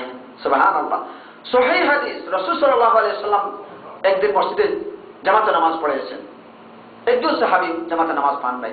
রাসূলুল্লাহ ওই সাহাবীকে বললেন যে আমার যে সাহাবী উনি তো জামাতে নামাজ পড়ে নাই, মান ইয়াতাসাদ্দাকু বিহাযার রাজুল, কে আমার এই সাহাবীকে জামাতে নামাজ পড়িয়া তার সওয়াবটা দিয়ে দিবে। তখন রাসূলুল্লাহর এক সাহাবী ওনার সাথে জামাতে নামাজ পড়ছেন, এরপরেও ওই সাহাবীর সাথে আবার জামাতে নামাজ পড়াইয়া তার সওয়াবটা দিয়েছেন। বলেন সুবহানাল্লাহ। এজন্য আমরা, এটা তিরমিজি শরীফের হাদিস, জামাতে সানি জামাত অবশ্যই পড়তে হবে। কিন্তু যদি ইচ্ছা করে আপনি জামাতে নামাজ ত্যাগ করেন আর কোন মসজিদে দায়ী সানি জামাত হয়, সেটা ঠিক না। কিন্তু মাঝে মধ্যে উযর বশত ছুটে গেলে জামাতে সানি জামাত পড়া ঠিক আছে। আজকে হারামা শরীফ, মক্কা আল মুকাররমা, মদিনা আল মুনাওয়ারা, এটাই তো ইসলামের মরকজ। সেখানে কত সানি জামাত হয়, মাশাআল্লাহ। এটা রাসূলের যুগ থেকে এখন পর্যন্ত সানি জামাত হচ্ছে। কেমনে সানি জামাত মশরুম না? আমার বন্ধুরা, মসজিদে যখন জামাত শুরু হয়ে যাবে আর কোনো নামাজ পড়া যাবে না। রাসূলুল্লাহ বলছেন, মুসলিম শরীফের হাদিস, ইযা উকিমাতিস সালাহ, যখন নামাজ কায়েম হয়ে যাবে, জামাতে নামাজ, ফালা সালাহ ইল্লা সালাতুল মাকতুবা, ফরজ নামাজ ছাড়া কোনো নামাজ হবে না। বুহাইরা রাদিয়াল্লাহু তাআলা থেকে বর্ণিত, রাসূলুল্লাহ বলছেন যে এক সাহাবী কি করছে, ফজরের সময় আসিয়া সুন্নত পড়তেছেন, আর রাসূল সাল্লাল্লাহু আলাইহি ওয়াসাল্লাম যখন জামাত শুরু করে দিলেন। রাসূলুল্লাহ বলছেন আতুসাল্লি সুবহা আরবা, তুমি কি ফজরের নামাজ 6 রাকাত পড়বা? আমি এখন জামাতে নামাজ পড়বো, তুমি কেন এখন সুন্নত পড়তেছো? সুবহানাল্লাহ। তিনি বললেন তুমি কি ফজরের নামাজ 6 রাকাত পড়বা? রাসূলুল্লাহ তাকে নামাজটা বাঙ্গিয়ে দিলেন, বলেন তুমি এখন নামাজ পড়ো না। এটাও মুসলিম শরীফের হাদিস। এই জন্য যখন নামাজ কায়েম হয়ে যাবে, জামাতে নামাজ, ইযা উকিমাতিস সালাহ, যখন জামাতে নামাজ কায়েম হয়ে যাবে, ফালা সালাহ ইল্লা সালাতুল মাকতুবা, ফরজ নামাজ ছাড়া ওই মসজিদে আর কোনো নামাজ নাই। কিন্তু তুমি শুরু করে দিছো, তুমি জানো না যে নামাজের সময় নাই, হঠাৎ শুরু করে দিছো, ইমাম সাহেব দাঁড়িয়ে গেছে, তখন কি করবা? যদি তোমার প্রথম অবস্থা হয় সুবহানাকা পড়েছো অথবা সূরা ফাতিহা পড়েছো, নামাজ ভঙ্গ করে দিবা। আর যদি তোমার শেষ অবস্থা হয়, ঠিক না, তাহলে দ্রুত শেষ করিয়া প্রথম রাকাত তুমি শরীক হইবা, ঠিক না? আর সুন্নত নামাজ 4 রাকাত করে পড়তে হবে এমন কোনো হাদিসে দলিল নাই। একমাত্র ফরজ নামাজ হচ্ছে 4 রাকাত, আর বাকি সকল সুন্নাত নফল সকল নামাজ 2 রাকাত করে রাসূল বলছেন। রাসূল বলছেন সালাতুল লাইলি মাসনা মাসনা, রাতের নামাজ হচ্ছে 2 রাকাত, সকল নফল নামাজ 2 রাকাত। এই জন্য অনেকে 4 রাকাত পড়ার কারণে অনেক বেজাল করে জোহরের নামাজে, আসরের নামাজে, ঠিক না? আপনি 2 রাকাত পড়েন।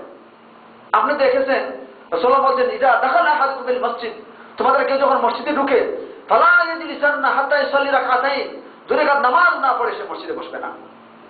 এখন আমাদের দেশে লাল বাতি সবুজ বাতি জ্বলতেছে, এখনো সময় 3 মিনিট 2 মিনিট আছে, আপনি 2 রাকাত পড়ার সময় থাকলে 2 রাকাত পড়বেন। আর যদি 2 রাকাত পড়ার সময় না থাকে, 2 রাকাত পড়ার সময় না থাকে, আপনি দাঁড়িয়ে থাকবেন। কারণ রাসূল বলছেন বসা নিষেধ। রাসূল বলছেন লা ইয়াজলিসান্না, সাবধান মসজিদে বসবে না। এটাও বুখারী মুসলিম 2 কিতাবে আসছে। যতক্ষণ ইমাম না দাঁড়ায় ততক্ষণ আপনি দাঁড়িয়ে থাকবেন, যখন ইমাম দাঁড়াইবে তার সাথে নামাজটা পড়বেন। আমার কথা আপনারা বুঝতে পারছেন? আল্লাহ রাসূলের সুন্নাত, কার কথা শুনবেন? সহিহ হাদিস বাদ দিয়া, বুখারী মুসলিম তিরমিজি এগুলো বাদ দিয়া মানুষের কথা শুনবেন? সুবহানাল্লাহ। যিনি হচ্ছেন সাইয়্যিদুল কাউনাইন ওয়াস সাকালাইন, রাসূল করিম সাল্লাল্লাহু আলাইহি ওয়াসাল্লাম হচ্ছেন আমাদের আদর্শ। আল্লাহ রাসূল বলেন লান তাযিল্লু মা তামাসসাকতুম বিহিমা কিতাবাল্লাহি ওয়া সুন্নাত রাসূলিহি রাসূল বলেন তোমরা কখনো পথভ্রষ্ট হবে না যতক্ষণ না তোমরা আল্লাহর কিতাব আর রাসূলের সুন্নাতকে তোমরা আঁকড়ে ধরবা। এই যে রাসূল যেটা বলবে সহিহ হাদিসে পাওয়া যাবে এটা মানবো, আর রাসূল যেটা নিষেধ করেছেন এটাই আমরা কি করব, এটা থেকে বিরত থাকবো। এবার নামাজের সিস্টেম, নামাজ কেমনে পড়তে হবে এগুলো অনেক লম্বা ওয়াজ না, আলাদা নামাজের ওয়াজের দরকার। রাসূল বলেন সল্লু কামা রাআইতুমুনি উসাল্লি, তোমরা এরকম নামাজ পড়ো আমি যেরকম নামাজ পড়েছি। রাসূলের মতো নামাজ, কত কঠিন নামাজ পড়া। রাসূল যখন নামাজে দাঁড়াইতেন রাসূলের চোখ থেকে পানি পড়ত, আল্লাহর ভয় চোখ থেকে পানি পড়ত। রাসূল নামাজে দাঁড়াইতেন তাহাজ্জুদের নামাজে রাসূল সিজদায় গিয়ে দীর্ঘ সিজদা দান করতেন, মনে হয় যেন আজকে সিজদা থেকে উঠবেন না। রাসূল তাহাজ্জুদের নামাজ পড়তেন, এক এক রাকাতে 6 পারা 7 পারা 8 পারা কোরআন তিলাওয়াত করতেন। রাসূলের পা ভুলে যেত। ওয়ালাম তুসুন্নাত মান নাহিয়াত ইলামা ইলা মান ইশতাকাত কদমাহু যররামি ওয়ারামি। কবি বলেন ওই নবীর সুন্নাত ছিল আমি জুলুম করেছি, যিনি ইবাদত করতেন তা পা ভুলে যেত। রাসূল তো দীর্ঘ সিজদা দান করতেন যে তার নাতি হাসান হুসাইন অপেক্ষা করতে করতে রাসূল যেহেতু সিজদা করতেছেন না, তারা দুইজন রাসূলের কাঁধের উপর বসে থাকতো। সুবহানাল্লাহ। হ্যাঁ, রাসূলের পা ফুলে যেত, লম্বা লম্বা সিজদা। এই জন্য রাসূলের মতো নামাজ পড়তো। তারা হলো নামাজ না। রাসূল বলতেন আসওয়াউন নাসি সারিকাতান মান ইয়াসরিকু বিস-সালাহ, সবচেয়ে বড় চোর যে ব্যক্তি নামাজে চুরি করে। সাহাবা کرام বলেন ইয়া রাসূলুল্লাহ কাইফা ইয়াসরিকু সালাহ, নামাজ কেমনে চুরি করে? রাসূল বলছেন লা ইয়াতিমু রুকুআহা ওয়ালা সুজুদাহা, রুকু ঠিকমতো আদায় করে না, সিজদাও ঠিকমতো আদায় করে না। তো আমার বন্ধুরা আমি দুই একটা নামাজের, আমি যেহেতু এটা আমার আলোচ্য বিষয় না, নামাজের দুই একটা পয়েন্ট বলবো। সর্বপ্রথম নামাজের নিয়ত। নিয়তের ব্যাপারে নিয়তের অর্থ হচ্ছে কাসদুল কলব, অন্তরের পরিকল্পনা। নিয়তের অর্থ কি?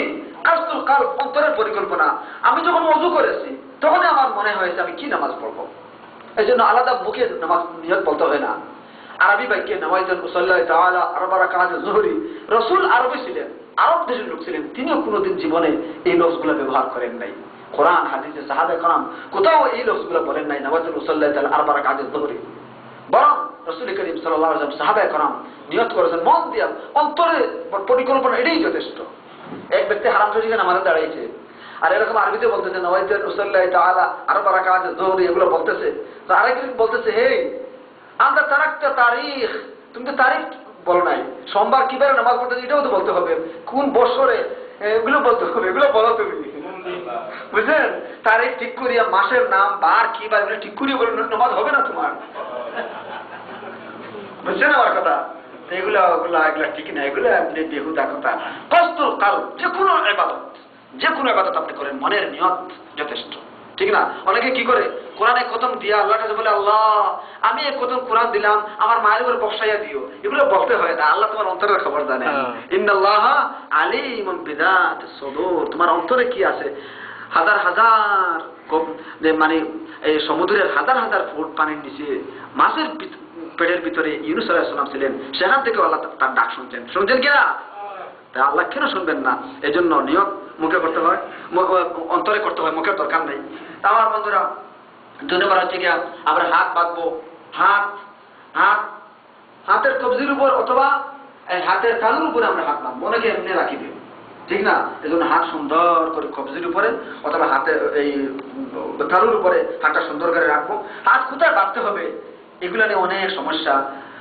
2টা হাদিস আসছে, তবে নাভির নিচে যেটা বাঁধা এটা ইমাম আবু হানিফা রাহমাতুল্লাহ আলাইহি, ইমাম আহমদ বিন হাম্বল রাহমাতুল্লাহ দুইজনেই বলছেন, ঠিক না? তবে হাদিসটা দুর্বল, এটা আবু দাউদ শরীফে আসছে।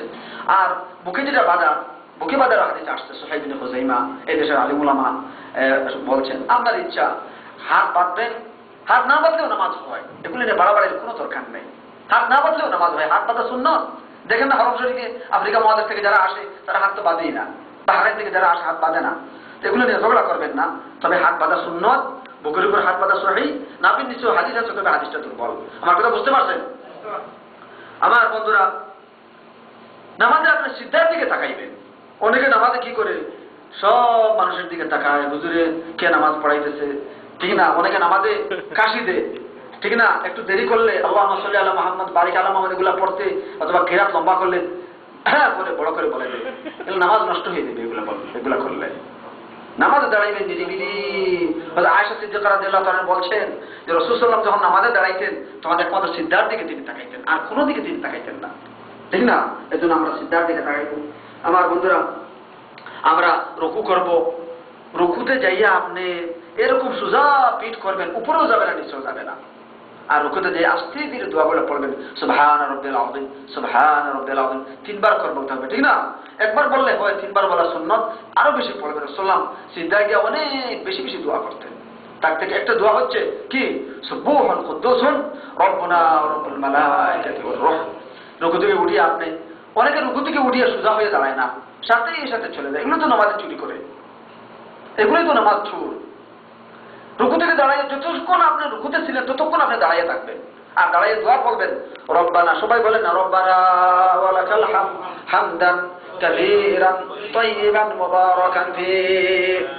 রাসূল সাল্লাল্লাহু আলাইহি ওয়াসাল্লামের জন্য এক সাহাবী এই দোয়া পড়ছিলেন। রাসূল সাল্লাল্লাহু আলাইহি ওয়াসাল্লাম নামাজ পড়ে জিজ্ঞাসা করলেন, আমার সাহাবা একরাম কে এই দোয়াটা সুন্দর করে পড়েছে? জন্য এক সাহাবী বললেন, ইয়া রাসূলুল্লাহ, আমি এই দোয়াটা পড়েছি। রাসূল সাল্লাল্লাহু আলাইহি ওয়াসাল্লাম বললেন, 33 জনের বেশি ফেরেশতা দৌড়াদৌড়ি করতেছেন, তোমার আমলনামাকে আগে লিখবে। সুবহানাল্লাহ। এজন্য বলবেন রব্বানা ওয়া লাকাল হামদ হামদান কাসীরান তাইয়িবান মুবারাকান ফি। আরো অনেক দোয়া আছে, আল্লাহুম্মা লা মানিআ লিমা আতাইত, তো সব বলে তো ভুলে যাবেন, এগুলো স্মরণ থাকে না। এই জন্য এই দোয়াগুলো ভালো করে পড়বেন। এবার সিজদা যাবেন। সিজদা যাওয়ার পরে কয়েকটা জিনিস খুব লক্ষ্য করবেন। সিজদা যাওয়ার পরে আপনার হাতটা মাটিতে লাগাইবে না। অনেকে কি করে হাতের বাহু মাটিতে লাগায়। রাসূলুল্লাহ বলছেন, লা তাসজুদু কাইনবিসাতিল কলব, কুকুরের মতো তোমরা কি করিও না, হাত মাটিতে লাগাইয়া সিজদা করিও না। দেখেন রাসূল কুকুরের কথা বললেন, হ্যাঁ, কাইনবিসাতিল কলব। রাসূলুল্লাহ বলছেন যে তোমরা সিজদা দিয়ে কুকুরের মতো হাতটা মাটিতে লাগাইও না, হাত সোজা থাকবে। এবং রাসূল বলছেন হাতটা এরকম থাকবে যে হাতটা আপনার উরুতে লাগবে না, হাত আপনার বডিতে লাগবে না, টোটালি হাতটা সম্পূর্ণ বিচ্ছিন্ন থাকবে আপনার শরীর থেকে হাতটা, ঠিক না? রাসূলুল্লাহ এরকম সিজদা দিতেন, রাসূলের বগলের সাদা চিহ্ন দেখা যেত, এরকম বড় করে সিজদা দিতেন। এই জন্য এগুলা লাগাইবেন না। আমার কথা বুঝতে পারছেন আপনারা? সম্পূর্ণ আলাদা রাখবেন। সিজদা দিয়ে কি করবেন, বেশি বেশি করে দোয়া করবেন। রাসূলুল্লাহ বলছেন, আম্মা মুসলিম শরীফের হাদিস, আম্মা দুআ ফিস সুজুদ ফাকামিন আন ইস্তাজাবা লাকুম, যে সিজদায় গিয়ে যে সমস্ত দোয়া করা হয় সব দোয়া কবুল হয়ে যায়, বলেন সুবহানাল্লাহ। আর বুখারী শরীফের হাদিস বলছেন, আকরামু মা ইয়াকুনুল আবদু বিরাব্বিহি ওয়া হুয়া সাজিদুন ফাস্তাহিদ বিহি দুআ। রাসূলুল্লাহ বলছেন মানুষ যখন সিজদায় যায় সবচেয়ে বেশি আল্লাহর কাছে চলে যায়, সুবহানাল্লাহ। এইজন্য রাসূল বলছেন তোমরা সিজদায় গিয়ে বেশি বেশি করে দোয়া করো, তবে সেখানে দোয়া করতে হবে আরবি ভাষায়, বাংলায় না, ঠিক না? কোরআন হাদিসের মাসনুন দোয়া, আর এরপরে যেগুলো আছে কোরআন তিলাওয়াত নিষেধ হাদিসে, কিন্তু যেগুলো দোয়া আকারে আছে, রব্বানা আতিনা ফিদ দুনিয়া হাসানা রব্বিরহামহুমা কামা রাব্বায়ানি সাগীরা, এগুলো তো দোয়া। তিলাওয়াত এবং দোয়া দুই জিনিস, এগুলো বলা যাবে।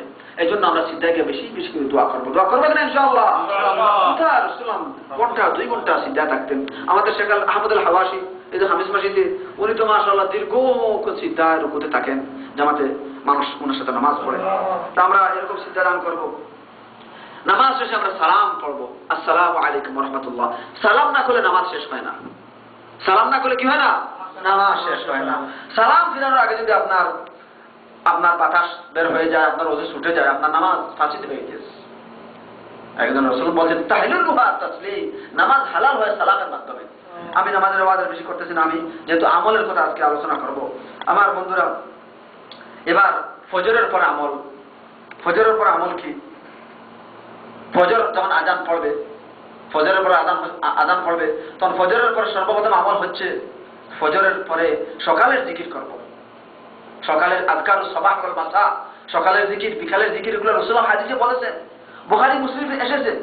রাসূলুল্লাহ বলেন যে ব্যক্তি ফজরের পরে ঘুম থেকে উঠে আয়াতুল কুরসি, আল্লাহু লা ইলাহা ইল্লা হুয়াল হাইয়ুল কাইয়্যুম, এই আয়াতটা তিলাওয়াত করবে, সে সারাদিন শয়তান এবং জিন্নাতের কুমন্ত্রণা থেকে সে হেফাজতে থাকবে। সুবহানাল্লাহ।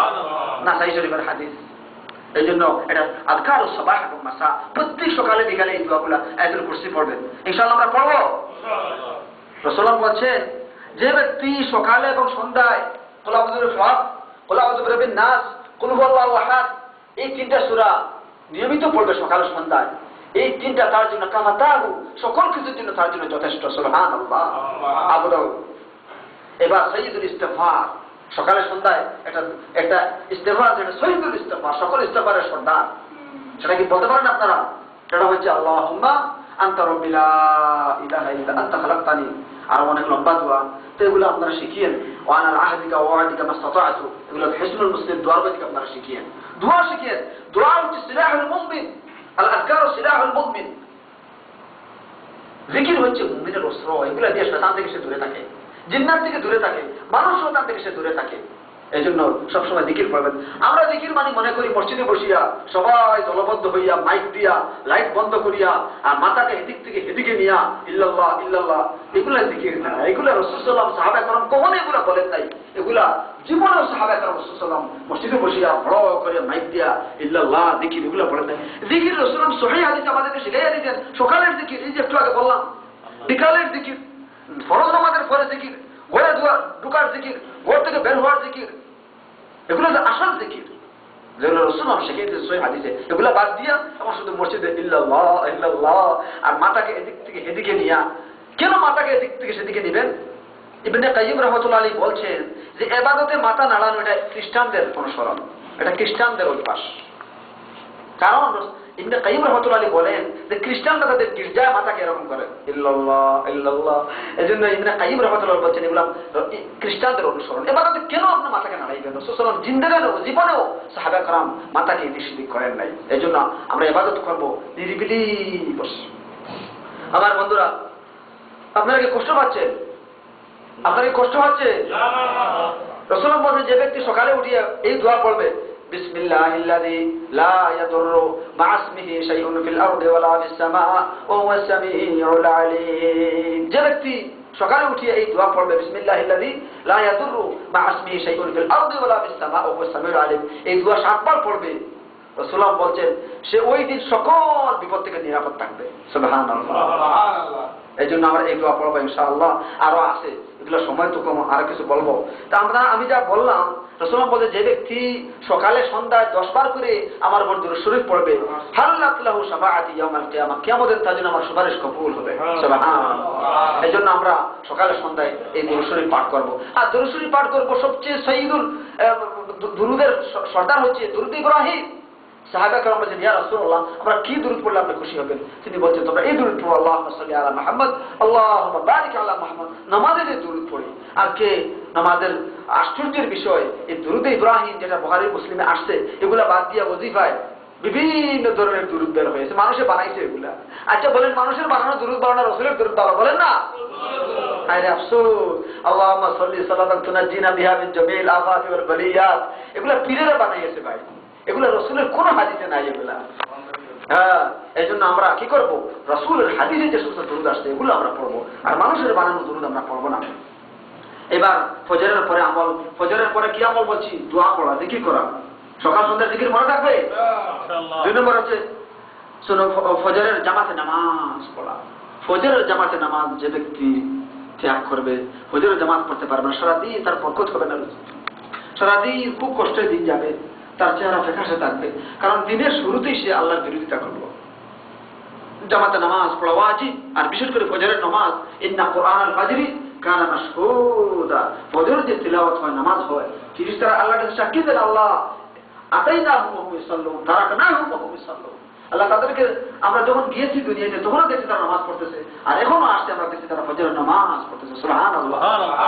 রাসূল বলছেন, আমি তো সবসময় বলি, রাসূল বলছেন যে মান সাল্লাল ফাজরা বিজামাআতি, যে ব্যক্তি জামাতের সাথে ফজরের নামাজ পড়বে, ফাহুয়া ফি যিম্মাতিল্লাহি হাত্তা ইউমসি, বিকাল আসা পর্যন্ত সে আল্লাহর জিম্মাদারি থাকবে। বলেন সুবহানাল্লাহ। অর্থাৎ ওই ব্যক্তি যদি মারা যায় ওই দিন, তাহলে জান্নাতে যাবে। কোথায় যাবে? আমরা ইনশাআল্লাহ জামাতে ফজরের নামাজ পড়ব। আমার বন্ধুরা, নামাজের পরে আমরা কি করি? নামাজের পরে রাসূল সাল্লাল্লাহু আলাইহি ওয়াসাল্লাম সহিহ হাদিসের কথা, প্রত্যেক দিন ফার্স্ট ওয়াক্ত নামাজের পরে রাসূল সাল্লাল্লাহু আলাইহি ওয়াসাল্লাম জামাতে নামাজ পড়ে মুসল্লির দিকে তাকাইয়া রাসূল সাল্লাল্লাহু আলাইহি ওয়াসাল্লাম বিশেষ কয়টা দোয়া একা একা পড়তেন। আজকে আমাদের সমাজে এই দোয়াগুলো বাদ দিয়া আল্লাহুম্মা আমিন এরপরে কিচ্ছু কয় না, দোয়া শেষ। এটা ফরজ হয়ে গেছে আমাদের দেশে। অথচ রাসূল সাল্লাল্লাহু আলাইহি ওয়াসাল্লাম সাহাবা کرام জামাতে নামাজ পড়ে একা একা দোয়াগুলো পড়তেন, যে দোয়াগুলো প্রত্যেক মুসলিম মসজিদে লেখা আছে কিনা? আল্লাহুম্মা আনতাস সালাম, সবাই বলেন اللهم أنت السلام ومنك السلام تباركت وتعاليت يا ذا الجلال والإكرام قل أعوذ بالفلق قل أعوذ برب الناس قل هو الله أحد আয়াতুল কুরসি রাসূল সাল্লাল্লাহু আলাইহি ওয়াসাল্লাম বলেন যে ব্যক্তি ফরজ নামাজ পড়ে আয়াতুল কুরসি পড়বে দুবুরা কুল্লি সালাতিন মাকতুবাতিন প্রত্যেক ফরজ নামাজের পরে আয়াতুল কুরসি পড়বে সে যদি ওই দিন মারা যায় জান্নাতে চলে যাবে সুবহানাল্লাহ। এজন্য আমরা কি করব প্রত্যেক ফরজ নামাজের পরে এইগুলো পড়বো আমরা আর এরপরে সুবহানাল্লাহ 33 বার আলহামদুলিল্লাহ 33 বার আল্লাহু আকবার 33 বার শেষে লা ইলাহা ইল্লাল্লাহু ওয়াহদাহু লা শারীকা লাহু লাহুল মুলকু ওয়া লাহুল হামদ ইহয়ি ওয়া ইউমীত ওয়া হুয়া আলা কুল্লি শাইইন কাদির। আমার বন্ধুরা ইনশাআল্লাহ আমরা এই জিকিরগুলোকে পড়বো ইনশাআল্লাহ। আর অনেক দোয়া আছে ফরজ নামাজের পরে, এগুলো তো আসল জিকির। আসল জিকির বাদ দিয়ে মানুষকে নিজের পকেট থেকে জিকির বের করছে আল্লাহ। এজন্য আমরা এগুলো শান্তি দিয়ে এগুলো বসবো। আমাদের আয়েশা সিদ্দিকা রাদিয়াল্লাহু আনহা বলেন, তিনি বলেন যে ফরজ নামাজের পরে রাসূলুল্লাহ যেগুলো জিকির বলতেন এগুলো এত সুন্দর, মহিলারা এরকম গোসল করিয়া ক্রিম মাখিয়ে তাদের শরীরটা সুন্দর করে মালিশ করে, এরকম এই জিকিরগুলো পড়ে মানুষ সুন্দর করে নামাজটাকে কবুল এবং মঞ্জুর করে। সুবহানাল্লাহ। এটা সহিহ হাদিস আয়েশা সিদ্দিকা রাদিয়াল্লাহু আনহা বলছেন। আব্দুল্লাহ ইবনে আব্বাস রাদিয়াল্লাহু আনহু বলেন যে সাহাবা کرام ফরজ নামাজ পড়ে এই জিকিরগুলো এত বড় বড় করে বলতেন যে আমরা যখন নামাজ পাইতাম না তখন বাড়ি থেকে বের হওয়ার পর শুনতাম যে সাহাবা کرام বড় বড় করে এই জিকিরগুলো পড়তেছেন। সুবহানাল্লাহ। এজন্য আমরা এগুলো ত্যাগ করব না, আমরা আস্তে ধীরে এগুলো পড়ে নামাজকে কবুল এবং মঞ্জুর করব।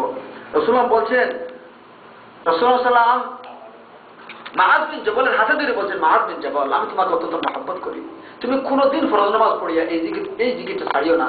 জিকিরটা হচ্ছে আল্লাহুম্মা আইন্নি আলা যিকরিকা ওয়া শুকরিকা ওয়া হুসনি ইবাদাতিক। এই দুটো তুমি কখনো ছাড়িও না। অর্থ কি? আল্লাহুম্মা আইন্নি আলা যিকরিকা, আল্লাহ তুমি তোমার জিকিরের তুমি আমাকে কি করে সাহায্য করিও, তোমার জিকির করতে আমাকে সাহায্য করিও। ও শুকরিকা, আল্লাহ তোমার শুকরিয়া আদায় করতে তুমি আমাকে সাহায্য করিও। ওয়া হুসনি ইবাদাতিক, আল্লাহ সুন্দর সুন্দর আমল করার তৌফিক তুমি আমাকে দান করিও। সুবহানাল্লাহ। সুবহানাল্লাহ। এইজন্য আমরা এই দোয়াগুলো পড়বো কিনা ইনশাআল্লাহ। এরপরে রাসূলুল্লাহ বলছেন, কি বিরক্ত লাগছে নাকি?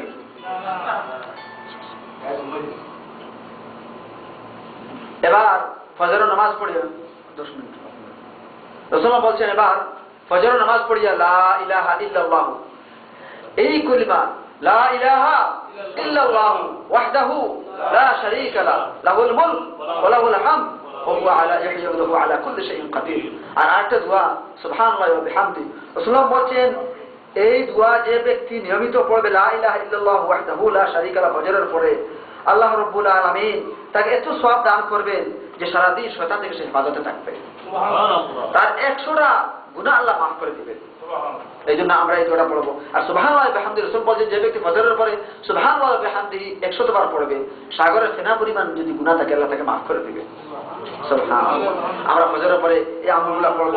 এবার ইশরাকের নামাজ, ইশরাকের নামাজ রাসূল বলেন যে ব্যক্তি ফজরের নামাজ পড়ে মসজিদে বসে সূর্য ওঠা পর্যন্ত সেখানে মসজিদে বসবে, আর সূর্য ভালো করে ওঠার পরে মসজিদ ত্যাগ করবে, আল্লাহ রাব্বুল আলামিন তার এই যে 2 রাকাত নামাজ 4 রাকাত নামাজ পড়বে প্রত্যেক দিন, এর বিনিময়ে তারা আল্লাহ রাব্বুল আলামিন তাকে একটা হজ এবং একটা উমরার সওয়াব তাকে দান করবে। সুবহানাল্লাহ। সুবহানাল্লাহ। কাজরি হাজ্জিন ওয়া উমরাতিন তামাতান, প্রত্যেক দিন আল্লাহ তাকে একটা পরিপূর্ণ হজ এবং উমরার সওয়াব তাকে দান করবেন। সুবহানাল্লাহ। সুবহানাল্লাহ। ভাই আল্লাহ রাসূলের হাদিস শুনেন, আল্লাহ রাসূলের সওয়াব, রাসূলের হাদিস শুনে সওয়াব হয় কিনা? ঘুম গেছে কিনা? আল্লাহ রাসূলের হাদিস শুনেন। ইমাম মালিক রাহমাতুল্লাহ আলাইহি আল্লাহ রাসূলের যখন হাদিস পড়াইতেন পাগড়ি ব্যবহার করতেন, মিসওয়াক ব্যবহার করতেন, আতর ব্যবহার করতেন, তিনি বলতেন আমি রাসূলের হাদিস পড়াইছি। আল্লাহ রাসূলের হাদিস, সুবহানাল্লাহ, কত সম্মান এগুলা। আমার বন্ধুরা ফজরের পর আমরা কোরআন তিলাওয়াত করব। আল্লাহ মানুষ এখন কোরআন তিলাওয়াত করে না। কোরআন কার জন্য নাযিল হয়েছে? মানুষের জন্য না, মানুষের জন্য কোরআন নাযিল হয়েছে। রাসূল বলছেন যে আহলুল কোরআন আহলুল্লাহি ওয়া খাসাতুহু, যে কোরআন যারা তিলাওয়াত করে এবং কোরআন যারা আমল করে তারা আল্লাহর পরিবারের মানুষ, বিশেষ মানুষ। সুবহানাল্লাহ। রাসূল বলেন ইকরাউল কোরআন, তোমরা কোরআন তিলাওয়াত করো, ফাইন্নাহু ইয়াতি শাফিআন লিআসহাবি, কিয়ামতের দিনে কোরআন যারা তিলাওয়াত করবে তাদের জন্য জান্নাতের সুপারিশ করবে। সুবহানাল্লাহ। এইজন্য মসজিদে বসলে আমরা কোরআন হাতে নিব। কি করব? মসজিদে বসলেই কোরআন হাতে নিব, অন্তত ডেইলি একবার হইলেও আমরা আল্লাহর কালামটা হাতে নিয়ে খুলব। ইবনে মাসউদ রাদিয়াল্লাহু আনহু বলেন যে আদিমুল নাযারা ফিল মাসহাফ, তোমরা চোখ দিয়ে ভালো করে আল্লাহর কালামের দিকে তাকাইলেও সওয়াব। তাকাইলে কি? আল্লাহর কালামের দিকে তাকাইলেই সওয়াব। এইজন্য আমরা আফসোস, অনেকে সারাদিন একবার কোরআন খুলে না, সারাদিন তার গ্যারেজের কাজ আছে, গাড়ির কাজ আছে, তার দেশ দেখার সময় আছে, পত্রিকা পড়ার সময় আছে, আল্লাহর কালাম পড়ার তার সময় নাই। সুবহানাল্লাহ। এই জন্য রাসূল বলছেন যে তোমরা এক মাসে একবার তোমরা কোরআন খতম করিও। আবু যর গিফারী রাদিয়াল্লাহু তাআলা বলেন, রাসূল বলছেন, ইয়া আবু যর, তুমি মাসে একবার কোরআন খতম করিও। আবু যর বলেন, ইয়া রাসূলুল্লাহ, আমি তো অনেক বেশি তিলাওয়াত করি। তো রাসূল বলছেন, তুমি ঠিক আছে, তুমি এক সপ্তাহে একবার কোরআন তিলাওয়াত করিও, এর বেশি তিলাওয়াত করিও না। কারণ তুমি যদি 3 দিনে কোরআন খতম করো তাহলে কোরআন বুঝবা না। এই জন্য কোরআন তিলাওয়াত করবে তাজবিদ সহকারে, বুঝে বুঝে কোরআন তিলাওয়াত করতে হবে। তাহলে এই কোরআন আপনাকে কি জান্নাতে নিয়ে যাবে। আর যারা কোরআন তিলাওয়াত করবে না, যারা কোরআনের আমল করবে না, কোরআন বুঝবেও না এবং কোরআনের আইন বাস্তবায়নের চেষ্টা করবে না, কিয়ামতের দিন আল্লাহর কাছে কোনো জবাব দিতে পারবে না। আল্লাহ কোরআনে কারিমে বলছেন, ওয়াকাল আর-রাসূল ইয়া রাব্বি ইন্না কওমি ইত্তাখাযু হাযাল কুরআনা মাহজুরা। ওয়াকাল আর-রাসূল ইয়া রাব, কিয়ামতের দিন আল্লাহ রাব্বুল আলামিনের কাছে আল্লাহ রাসূল কেস দিবেন, ইয়া রাব্বি আল্লাহ, ইন্না কওমি ইত্তাখাযু হাযাল কুরআনা মাহজুরা, আমার জাতি কোরআন ত্যাগ করেছে। এজন্য ইমাম ইবনে কাইয়িম রাহমাতুল্লাহ আলাইহি বলেন, কোরআন তিলাওয়াত না করা, কোরআন না বোঝা, কোরআন অনুযায়ী আমল না করা, কোরআনের হুকুম আহকামকে আল্লাহর জমিনে বাস্তবায়ন না করা, সব হচ্ছে কোরআন ত্যাগের শামিল। এই জন্য আমরা এগুলো আমল করব। আমার বন্ধুরা, এবার ফজর নামাজের পরে কি আপনি মসজিদে বসে থাকবেন? আল্লাহ কখনো বলেন না যে তুমি সারাদিন মসজিদে বসে থাকো। আল্লাহ বলছেন, নামাজ যখন শেষ হয়ে যাবে, ফজর নামাজ, তুমি জমিনে ছড়িয়ে পড়ো। ফাইদা কুদিয়াতিস সালাত, নামাজ যখন শেষ হয়ে যাবে, ফান্তাশিরু ফিল আরদ, জমিনে ছড়িয়ে পড়ো। ওয়াবতাগু মিন ফাদলিল্লাহ, জমিনে ছড়িয়ে পড়ে আল্লাহর রিজিক তালাশ করো। সুবহানাল্লাহ। তোমার গ্যারেজের কাজ করো, তোমার বিল্ডিং এর কাজ করো, তুমি শিক্ষকতা করো, তোমার চাকরি করো, কিন্তু শর্ত হচ্ছে কি, ওয়াযকুরুল্লাহ কাসীরা, কাজে গিয়ে আল্লাহকে বলো না, আল্লাহকে স্মরণ করো। কাজে গিয়ে কি করো? আল্লাহকে স্মরণ করো, ব্যবসায় ঠকিও না, ঠিক না? কাজে গিয়ে আল্লাহ নামাজ, জামাতের নামাজ পড়ো, আল্লাহকে বেশি বেশি কাজ করতেছো আর পড়ো সুবহানাল্লাহ বিহামদিহি সুবহানাল্লাহ আল্লাহু আকবার লা ইলাহা ইল্লাল্লাহ, এগুলো তাসবিহ তুমি আদায় করো, আল্লাহকে তুমি বলিও না, তাহলে তোমার সকল কাজ তোমার ইবাদতে পরিণত হয়ে যাবে। বলেন সুবহানাল্লাহ। এজন্য কাজও ইবাদত। আমরা মনে করি শুধু নামাজ রোজা ইবাদত, তোমার কাজ ইবাদত। তুমি যদি কাজটা আল্লাহ রাসূলের তরিকা মতো করতে পারো, সুন্নাত মোতাবেক করতে পারো, কাজে গিয়ে কাউকে ঠকিও না, ওজনে কম দিও না, হারাম খাইও না, কাজে গিয়ে আল্লাহকে বেশি বেশি স্মরণ করো, আজান দেওয়ার সাথে সাথে জামাতে নামাজ পড়ো, তোমার সকল কাজ ইবাদতে পরিণত হয়ে যাবে। আপনারা কি বিরক্ত হচ্ছেন? সামান্য সময় ইনশাআল্লাহ। এবার আমার বন্ধুরা, আর বিশেষ করে যারা মাদ্রাসায় যায়, স্কুলে যায়, যারা সেখানে দিন শিখে, স্কুল করে তো দিন কম, দিনের কোনো কিতাবই নাই, মাদ্রাসায় যারা যায় সেখানে গিয়ে কোরআন হাদিস শিখে, রাসূল বলেন, মান সালাকা তরিকান ইয়ালতামিসু ফিহি ইলমান সাহালাল্লাহু বিহি তরিকান ইলাল জান্নাহ, যে ব্যক্তি এমন পথে যাবে যেখানে গিয়ে কোরআন হাদিস শিখা যায়, আল্লাহ তার জান্নাতের পথ সহজ করে দিবেন। সুবহানাল্লাহ। এইজন্য বাচ্চা কাচ্চা যারা মানুষ করতে চান, যদি কোরআন হাফিজ আলিম বানাইতে চান, তাহলে মাদ্রাসায় দিবেন।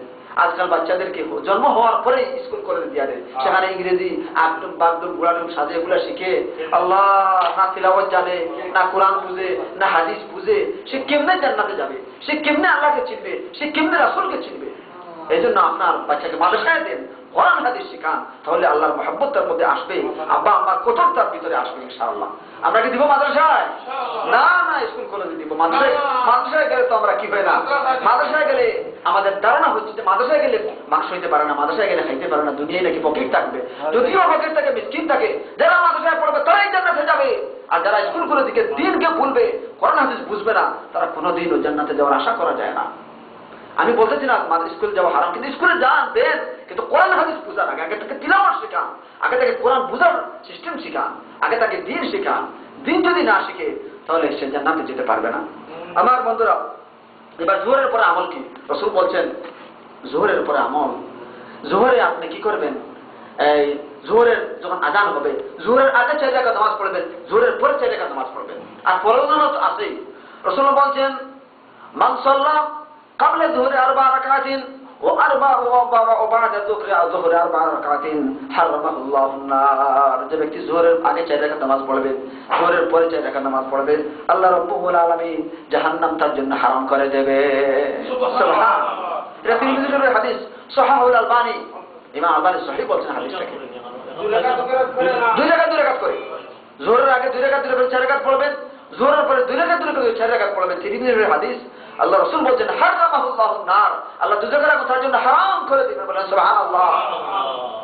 অনেকে নফল নামাজ পড়ে না, শুধু জামাতে নামাজ পড়ে চলে যায়, কিয়ামতের দিন মানুষ যখন আল্লাহ তার জামাতে নামাজ সম্পর্কে জিজ্ঞেস করবেন, তখন জামাতের ত্রুটি দেখা দিলে, ফরজ নামাজের ত্রুটি দেখা দিলে আল্লাহ বলবেন উনজুর লিইবাদি হাল লাহু তাতাওউন, আমার বান্দার দিকে তাকিয়ে দেখো তাকে নফল নামাজ আছে। তখন যদি তার নফল নামাজ সুন্দর হয়ে যায়, আল্লাহ তার সকল নামাজ কবুল করবেন, বলেন সুবহানাল্লাহ।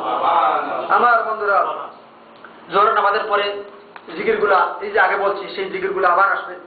জোহরের পরে একটু ঘুমাইতে হবে। রাসূল বলছেন আইয়ুহান নাস, হে মানুষ সকল, কিলু, তোমরা জোহরের পরে ঘুমাও। ফাইন্না শাইতান মা ইয়াকিলু, শয়তান ঘুমায় না জোহরের পরে। এটা সহিহ হাদিস, সাহাহুল আলবানী, ঠিক না? কারণ জোহরের পরে আপনি একটু ঘুমান, আসরের পরে ইবাদতে মজা লাগবে। এই সারাদিন কাজে ব্যস্ত, কেমনে যে আমি শান্তি পাই আমার বুঝে আসে না। এই যে সারাদিন মানুষের 7টা থেকে রাতে 12টা পর্যন্ত কাজ করে, সে তো ইবাদত দূরের কথা, সে নিজেও শান্তি পাবে না। কাজ করবেন, একটু করে ঘুমাইবেন, একটু করে রেস্ট নেবেন, এই সারাদিন কি এর কাজ এগুলা? বিশেষ করে আমাদের গ্রামে গঞ্জে টাইমের কোনো ঠিকানা নাই, সারাদিনই কাজ করে। রাসূল বলছেন আইয়ুহান নাস, কিলু, জোহরের পরে একটু ঘুমাও। ফাইন্না শাইতান মা ইয়াকিলু, শয়তান ঘুমায় না দুপুরে। এই জন্য আপনারা কি করবেন, দুপুরে একটু ঘুমাইবেন। দুপুরে যারা ঘুমাইবে, রাত্রে তাহাজ্জুদের নামাজে উঠতে পারবে, ফজরের নামাজে উঠতে পারবে, ঠিক না? ইবাদতে মজা লাগবে। আমার বন্ধুরা, আমি সংক্ষেপে শেষ করে দিব। আসরের পরে কি ইবাদত? আসরের পর, আসরের যখন আযান হবে, আল্লাহ আসরের নামাজ, আল্লাহ কোরআনে কারীমে বলেছেন আসর সম্পর্কে, হাফিজু আলাস সালাওয়াত ওয়াস সালাতিল মুস্তা ওয়া কুমু লিল্লাহি কানিতিন। আল্লাহ বলেন সকল নামাজের হেফাজত করো, বিশেষ করে আসরের নামাজের হেফাজত করো। বিশেষ করে কি করো? আসরের নামাজের হেফাজত করো। খন্দকের যুদ্ধের দিন কাফিররা রাসূলের সাথে এত যুদ্ধ করেছে, রাসূল আসরের নামাজ পড়তে পারেন নাই, সূর্য ডুবে গেছে।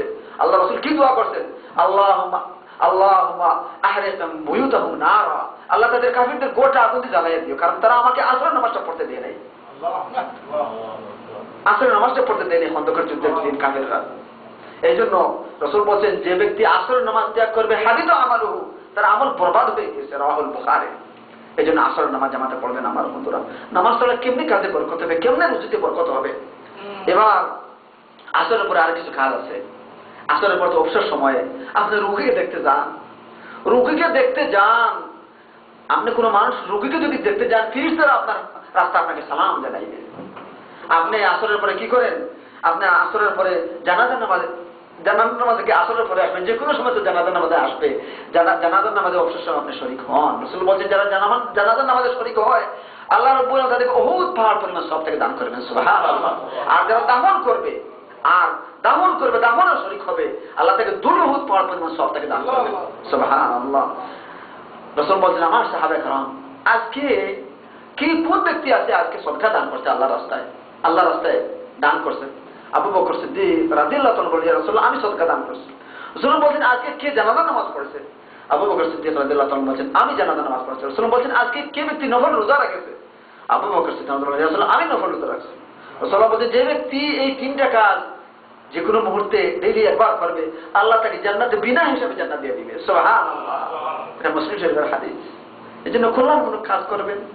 যত দূরে জানাজার নামাজ হয়, যে কোনো দেশের মানুষের জানাজা হোক, আমরা শরীক হবো। আজকে জানাজার নামাজ ছিল না, দেখেছেন না কত মানুষ শরীক হয়েছে? সুবহানাল্লাহ।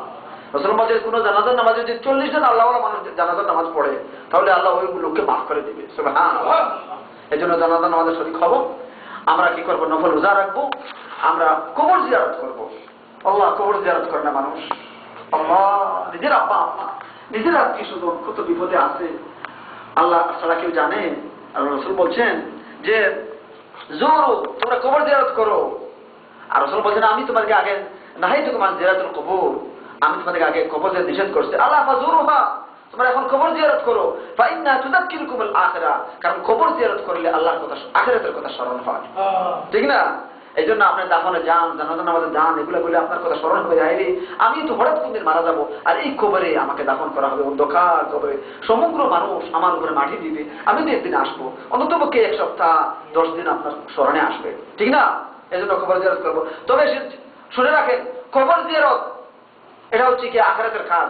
কোন মানুষকে টাকা দিয়ে কবর জিয়ারত করা হারাম, কারণ আখিরাতের ব্যাপারে মানুষ যখন মারা যায়, তখন তার জন্য কোনো সব পৌঁছাইতে হইলে টাকা দেওয়া হারাম। এটা খালিস জিল্লা হবে। এটা সকল মাযহাবের উলামা এটা বলছেন যে পরকালের কোনো সব পৌঁছাইতে হইলে টাকা দেওয়া হারাম। বিশেষ করে কবর জিয়ারত কোনো টাইম ঠিক নাই। আমাদের দেশে কবর জিয়ারত করে কি করে? রাত্রে, ঈদের দিন রাত্রে, শোভাকতার রাত্রে, কোনো টাইম টেবিল ঠিক নাই যে সব মিলিয়ে আজকে কবর জিয়ারতে যাবো, এটা রাসূলের সুন্নাতের খেলাফ। যে কোনো সময় কবর জিয়ারতে যাবেন, টাইম ঠিক করা যাবে না। আমার বন্ধুরা, মাগরিবের নামাজে আমি সংক্ষেপে শেষ করছি, মাগরিবের পরে আমল। রাসূল বলছেন মাগরিবের আযানের পরে, আমি একটু আগে বলছি যে মাগরিবের আগে কি করবেন আপনারা, বিকালের জিকির করবেন। বিকালের জিকিরগুলো বলছি না আমি, এই সকালের জিকিরগুলো বিকালের জিকির। এবার মাগরিবের আযানের পরে একটু 2 রাকাত নামাজ আছে। রাসূল বলছেন আইয়ুহান নাস, মানুষ সকল, সল্লু ক্বাবলাল মাগরিব, মাগরিবের আগে 2 রাকাত নামাজ পড়ো। এটা হচ্ছে মুসলিম শরীফের হাদিস। সল্লু ক্বাবলাল মাগরিব, সল্লু ক্বাবলাল মাগরিব, সল্লু ক্বাবলাল মাগরিব 3 বার বলছেন। আর এরপরে বলছেন লিমান শাহ, যার মনে চায়। এটা নফল নামাজ, এটা ওয়াজিব না। এই জন্য আমরা সৌদি আরবে পড়ি না মাগরিবের আগে 2 রাকাত নামাজ, এটা বুখারী শরীফে আছে, মুসলিম শরীফে আছে। রাসূল বলছেন যে তোমরা পড়ো লিমান শাহ, নফল নামাজ, যার ইচ্ছা সে পড়বে। এবার মাগরিবের আমরা জামাতে নামাজ পড়বো, আর মাগরিবের পরে 2 রাকাত নামাজ পড়া সুন্নতে মুআক্কাদা, এটা জরুরি, এটা পড়তে হবে, ঠিক না? কিন্তু মাগরিবের সুন্নত পড়ার পরে আর কোনো নফল নামাজ নাই। রাসূল কোনদিন এরপরে 2 রাকাত বা 4 রাকাত 6 রাকাত, আমাদের দেশে অনেকে মাগরিবের পরে আরো 6 রাকাত পড়ে। আসলে এটা তিরমিজি শরীফে একটা হাদিস আছে, আর ইমাম তিরমিজি হাদিসটা বর্ণনা করে বলতেছেন যে ওই হাদিসে একটা জন রাবী আছেন, তিনি দুর্বল। ইমাম বুখারী ওনাকে বলছেন মুনকার, এই জন্য এই হাদিসটা গ্রহণযোগ্য না। এই জন্য বিন বাজ রাহমাতুল্লাহ আলাইহি আর এরপরে আরো অনেক উলামায়ে কেরাম এই হাদিসটাকে গ্রহণ করেন নাই। সুতরাং মাগরিবের পরে কি করব? ফরজ নামাজ পড়বো আর সুন্নাত পড়বো, আর এরপরে মসজিদে বসে আমরা কি করবো? ইলম কালাম তলব করবো। তলবুল ইলম ফরিযা, ইলম তলব করা ফরজ। রাসূল বলেছেন আবু যর গিফারীকে, আবু যর গিফারী তুমি মসজিদে যাও, মসজিদে গিয়ে যদি তুমি ইলম তলব করো, কোরআন হাদিসের জ্ঞান অর্জন করো, তাহলে 100 রাকাত নফল নামাজের চেয়ে সওয়াব আল্লাহ বেশি তোমাকে দান করবে। সুবহানাল্লাহ। এজন্য আমরা মসজিদে, আমি যখন মসজিদে যাই, যখন দেখলে মনে করি হুজুর তো ওয়াজ করবে, কোথায় সালাম ফিরানোর আগে বাগাতে, সালাম ফিরানোর আগেই বাগাতে মসজিদ থেকে হুজুর আসছে। আমি কি কাউকে কারো বিরোধিতা করি, দুশ্মনী করি, কারো ক্ষতি করি? এই জন্য সাবধান। রাসূল বলছেন 100 রাকাত নফল নামাজের চেয়েও মসজিদে বসে কোরআন হাদিসের জ্ঞান অর্জন করার সওয়াব বেশি। এই জন্য মাগরিবের পরে বসে দর্স করবেন, বুখারী মুসলিমের হাদিসগুলো শুনবেন, কোরআন তিলাওয়াত করবেন, কোন আলিম উলামার সমাজে বসবেন, তাহলে আল্লাহ আপনাকে সওয়াব দান করবে। এবার এশার নামাজ, এশার আগে সুন্নাত কয় রাকাত? 4 রাকাত। রাসূল বলেন প্রত্যেক আযান এবং ইকামতের মধ্যখানে সুন্নাত নামাজ আছে, আপনারা সুন্নাত নামাজ পড়েন, এশার নামাজ জামাতে পড়বেন। রাসূল বলেন মান সাল্লাল ইশা বিজামাআতিন, যে ব্যক্তি এশার নামাজ জামাতে পড়বে, ফাকান্নামা কামা লাইলা কুল্লা শাই, কামা নিসফাল লাইল, সেজন্য অর্ধেক রাত নফল নামাজ পড়ে কাটিয়েছে। সুবহানাল্লাহ। এইজন্য আমরা এশার নামাজ জামাতে পড়বো। এশার পরে সুন্নতে মুআক্কাদা আর 2 রাকাত নামাজ আছে। এশার পরে বিতিরের নামাজ। বিতির নামাজ অত্যন্ত গুরুত্বপূর্ণ, কিন্তু অনেকে কি করে আমার সস্তা বিতিরের নামাজ পড়ে 1 রাকাত। কোন 1 রাকাতের কোনো বিতির নেই। রাসূল বলেন ফাইজা খাশিয়া আহাদুকুম আস-সুবহ, রাসূল বলেন ফজরের কেউ এশার নামাজের পরে বিতির নামাজ পড়ে নাই, শেষ রাতের বিতির নামাজ পড়তেছে, ফজরের আযান পড়ে দিতেছে, তখন তাড়াহুড়া করিয়া আগে 2 রাকাত পড়ে 1 রাকাত পড়ে বিতির নামাজ শেষ করে দিবে। কিন্তু শুধু 1 রাকাত নামাজ এরকম হাদিসে আসে নাই। এজন্য আপনারা কি করবেন? আগে 2 রাকাত পড়বেন, 2 রাকাত পড়ে সালাম ফিরিয়ে আবার উঠে আরেক রাকাত পড়বেন, যেরকম আমরা রমজান শরীফে সৌদি আরবে বড় বিতির নামাজ পড়ি, ঠিক না? এজন্য আমরা কি করব? রাসূল বলেন যারা নিয়মিত বিতির নামাজ, যারা নিয়মিত বিতির তাহাজ্জুদের নামাজের অভ্যাস আছে, তারা যেন শেষ রাতে তাহাজ্জুদের নামাজ পড়ে। কারণ রাসূল বলেন ইজআলু আখিরা সালাতিকুম আল-বিতর, তোমরা রাতের শেষ নামাজটা বিতির নামাজ পড়িও। সুতরাং যারা তাহাজ্জুদের অভ্যাস আছে, তারা শেষ রাতে তাহাজ্জুদ পড়িয়া বিতির নামাজ পড়বে। আর যাদের অভ্যাস নাই বা আশঙ্কা আছে যে উঠতে পারবো না, তারা এশার নামাজ পড়ার সাথে সাথে কি করবে? বিতির নামাজটা পড়ে শেষ করে নেবে ইনশাআল্লাহ। 3 রাকাতের সাথে বলবো 3 রাকাত পড়বেন, 3 রাকাত পড়বেন, আগে 2 রাকাত পড়বেন, 3 রাকাত পড়া যায় পরে বলবো আমি, সওয়াব পরে করবেন। 3 রাকাত পড়বেন, আগে 2 রাকাত পড়বেন, 2 রাকাত পড়ে সালাম ফিরাইয়া আবার উঠে আরেক রাকাত পড়বেন, আর 2 রাকাত পড়বেন। তো আমার বন্ধুরা, বিতির নামাজ পড়বেন, কিন্তু রাসূল বলছেন কানা ইয়াকরাহু নাওমু ক্বাবলাহা ওয়াল হাদিসু বা'দাহা। রাসূল সাল্লাল্লাহু আলাইহি ওয়াসাল্লাম এশার নামাজের আগে ঘুমানো তিনি অপছন্দ করতেন, আর এশার নামাজের পরে কথাবার্তা তিনি অপছন্দ করতেন। এই জন্য এশার নামাজ পড়িয়া আর কথাবার্তা নাই, আড্ডা দেওয়া নাই, বাজারে বসিয়া গেরগের করা, আর করে বসিয়া টিভি দেখা, আর রাত্রে 12টা হইলো 1টা হইলো ঘুমে যাওয়া, আর ফজরের নামাজ না পড়িয়া 8টার সময় ঘুম থেকে উঠা, সব হচ্ছে কোরআন হাদিস বিরোধী কাজ এগুলা। এই জন্য রাসূল সাল্লাল্লাহু বলছেন যে এশার নামাজ পড়িয়া কথা বলা মাকরুহ। এশার নামাজ পড়িয়া যত সম্ভব কোন গল্পের আসরে বসবেন না, ডিশের আসরে বসবেন না। কারণ যে ব্যক্তি দেরিতে নামাজ ঘুমাইবে 1টা 2টার সময়, সে কোনোদিনও ফজরের নামাজ জীবিত পড়তে পারবে না। পারবে? তাহাজ্জুদের নামাজ পড়তে পারবে? কারণ ঘুমের দরকার। রাসূল বলেন আবু যর গিফারীকে, ওলে আইনিকা আলাইকা হাক্কুন, তোমার চোখেরও হক আছে, ওলে যাওজিকা আলাইকা হাক্কুন, তোমার ওয়াইফেরও হক আছে। ওয়াইফের হক আদায় করেন। 4 বছর 8 বছর হয়ে গেছে বাড়িতে যাওয়া নেই, ওয়াইফে বাংলাদেশে বইয়া ডিশ দেখে, আর এখানে বইয়া হেও ডিশ দেখে। হারাম, তোমার ওয়াইফেরও হক আছে, তোমার চোখেরও হক আছে, সকলের হক টাইম মতো আদায় করবে, তাহলে আল্লাহ আপনাকে মাফ করবে। তা আমার বন্ধুরা শেষ করে দিতেছি, এবার ঘুমাবেন, এবার ঘুমাবেন। কেমনি ঘুমাইবেন? এবার তো ঘুমাবেন, ঠিক আছে, এশার নামাজ পড়ে গেছে, আজান হয়ে গেছে, খাবার দাবারের পরে ঘুমাইবেন। এখন ঘুমাইবেন, ঘুমানোর সিস্টেম আছে।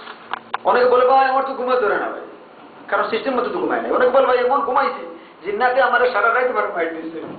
কেন ঘুমাইবেন? জিন্নাতের মতো জিন্নাতে মাইট দিবেই, ঠিক না? এই জন্য ঘুমের সিস্টেম আছে। রাসূল সাল্লাল্লাহু আলাইহি ওয়াসাল্লাম বলছেন যে তোমরা ওযু করে ঘুমাও। রাসূল সর্বদা ওযু করে ঘুমাইতেন, 1 নম্বর। 2 নম্বর হচ্ছে ঘুমের সময় আপনি কি করেন? রাসূল বলছেন তোমরা বিছনাকে জাড়িয়ে ঘুমাও, কারণ বিছনায় বালু থাকতে পারে, পোকামাকড় থাকতে পারে, বিছনাকে দাঁড়িয়ে ঘুমাও। রাসূলুল্লাহ ঘুমানোর সময় কি করতেন? ডান দিকে ঘুমাইতেন, ডান দিকে গালের নিচে হাত রেখে ঘুমাইতেন, এরকম ঘুমাইতেন। রাসূলুল্লাহ ঘুমানোর সময় কি করতেন?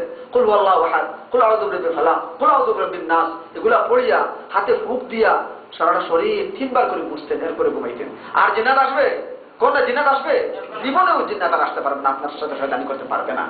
রাসূলুল্লাহ ঘুমানোর সময় সর্বদা নিয়মিত সূরাতুল মুলক পড়তেন। রাসূলুল্লাহ বলছেন সূরাতুল মুলক মানিআতুম মিন আযাবিল কবর, সূরাতুল মুলক হচ্ছে কবরের আযাবকে নিষেধ করে।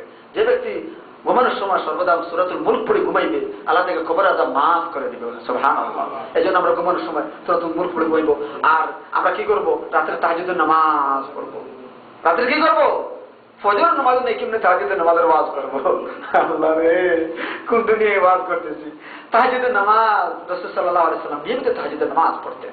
রাসূল বলেন দাআবুস সালিহিন, আল্লাহওয়ালা মানুষের পরিচয় হচ্ছে তাহাজ্জুদের নামাজ। তাহাজ্জুদের নামাজ আল্লাহওয়ালা মানুষের পরিচয়। রাসূল সাল্লাল্লাহু আলাইহি ওয়াসাল্লাম নিয়মিত তাহাজ্জুদের নামাজ পড়তেন। এত দীর্ঘ তাহাজ্জুদের নামাজ পড়তেন তার পা ফুলে যেত। আব্দুল্লাহ ইবনে উমরের হাতে ধরে বলছেন, আব্দুল্লাহ ইবনে উমর, আমি তোমাকে অত্যন্ত মহব্বত করি, তবে তোমার একটা কাজ বাকি আছে। বলেন ইয়া রাসূলুল্লাহ, কি কাজটা বাকি আছে? বলে তুমি নিয়মিত তাহাজ্জুদের নামাজ পড়ো। আব্দুল্লাহ ইবনে উমর বলেন, যেদিন থেকে রাসূল আমাকে বলছেন আমি জীবনে আমি তাহাজ্জুদের নামাজ ত্যাগ করি নাই। বলেন সুবহানাল্লাহ। আল্লাহ কোরআন শরীফে বলছেন تتجافى جنوبهم عن المضاجع يدعون ربهم خوفا وطمعا ومما رزقناهم ينفقون فلا تعلم نفس ما أخفي لهم من قرة أعين جزاء بما كانوا يعملون تتجافى جنوبهم عن المضاجع আল্লাহ ওয়ালা মানুষ রাতের 3টার সময় 4টার সময় লাফ দিয়ে উঠে তাহাজ্জুদের নামাজ পড়ে। সুবহানাল্লাহ। জান্নাতের আশা করিয়া আবার কখনো নিরাশা হইয়া তাহাজ্জুদের নামাজ পড়ে। আল্লাহ বলছেন কুররাতু আইন, এমন জান্নাত আমি তাদেরকে দিব যে জান্নাত দেখলে তাদের চক্ষু শীতল হয়ে যাবে। সুবহানাল্লাহ। রাসূলুল্লাহ বলছেন যারা 2 রাকাত নামাজ পড়ে তাহাজ্জুদের সময় উঠিয়া যাকিরিন আল্লাহ কাসীরান ওয়া যাকিরাত, আল্লাহ যাকিরিনদের লিস্টে তাদের নাম লিখবেন। সুবহানাল্লাহ। রাসূলুল্লাহ বলছেন ওই পুরুষের উপর আল্লাহ রহমত বর্ষণ করুক যে ব্যক্তি তাহাজ্জুদের সময় উঠিয়া তার ওয়াইফের উপর পানি ছিটিয়ে তাহাজ্জুদের নামাজ পড়ায়। আর ওই মহিলার উপর আল্লাহ রহমত বর্ষণ করুক যে মহিলা তাহাজ্জুদের সময় উঠিয়া তার স্বামীর উপর পানি দেয়। সুবহানাল্লাহ। এই জন্য আমরা তাহাজ্জুদের নামাজ পড়বো। আর একটা আমল, শেষ রাতে যখন সেহরির সময় হয়ে যাবে, ফজর আযানের একটু আগে, তখন বেশি বেশি ইস্তিগফার করব। আল্লাহ বলছেন ওয়াবিল আসহারি হুম ইস্তাগফিরুন, আল্লাহ ওয়ালা মানুষ শেষ রাতে বেশি বেশি ইস্তিগফার পড়ে, কারণ শেষ রাতে আল্লাহ রাব্বুল আলামিন নিচের আসমানে চলে আসেন। আল্লাহ বলেন হাল মিন মুস্তাগফিরিন ফাস্তাগফির, কেউ আছে কি ক্ষমা প্রার্থনা করবে, আমি তাকে মাফ করে দিই। বলেন সুবহানাল্লাহ। আমার ওয়াজ শেষ। আমার বন্ধুরা, আমরা বছরের ইঙ্গিত বছর বলতেছি, সে বছরে সারা বছরে কিছু আমল আছে। আমরা নফল নামাজ রাখবো। রাসূল বলছেন যে ব্যক্তি প্রত্যেক মাসে 3টা রোজা রাখবে, আল্লাহ তাকে সারা বছর নফল রোজার সওয়াব তাকে দান করবেন। সুবহানাল্লাহ। আর আরফার দিন রাসূল বলছেন আরফার দিন যে ব্যক্তি রোজা রাখবে, আল্লাহ তাকে আগের 1 বছরের গুনাহ মাফ করবে, পরের 1 বছরের গুনাহ মাফ করবে।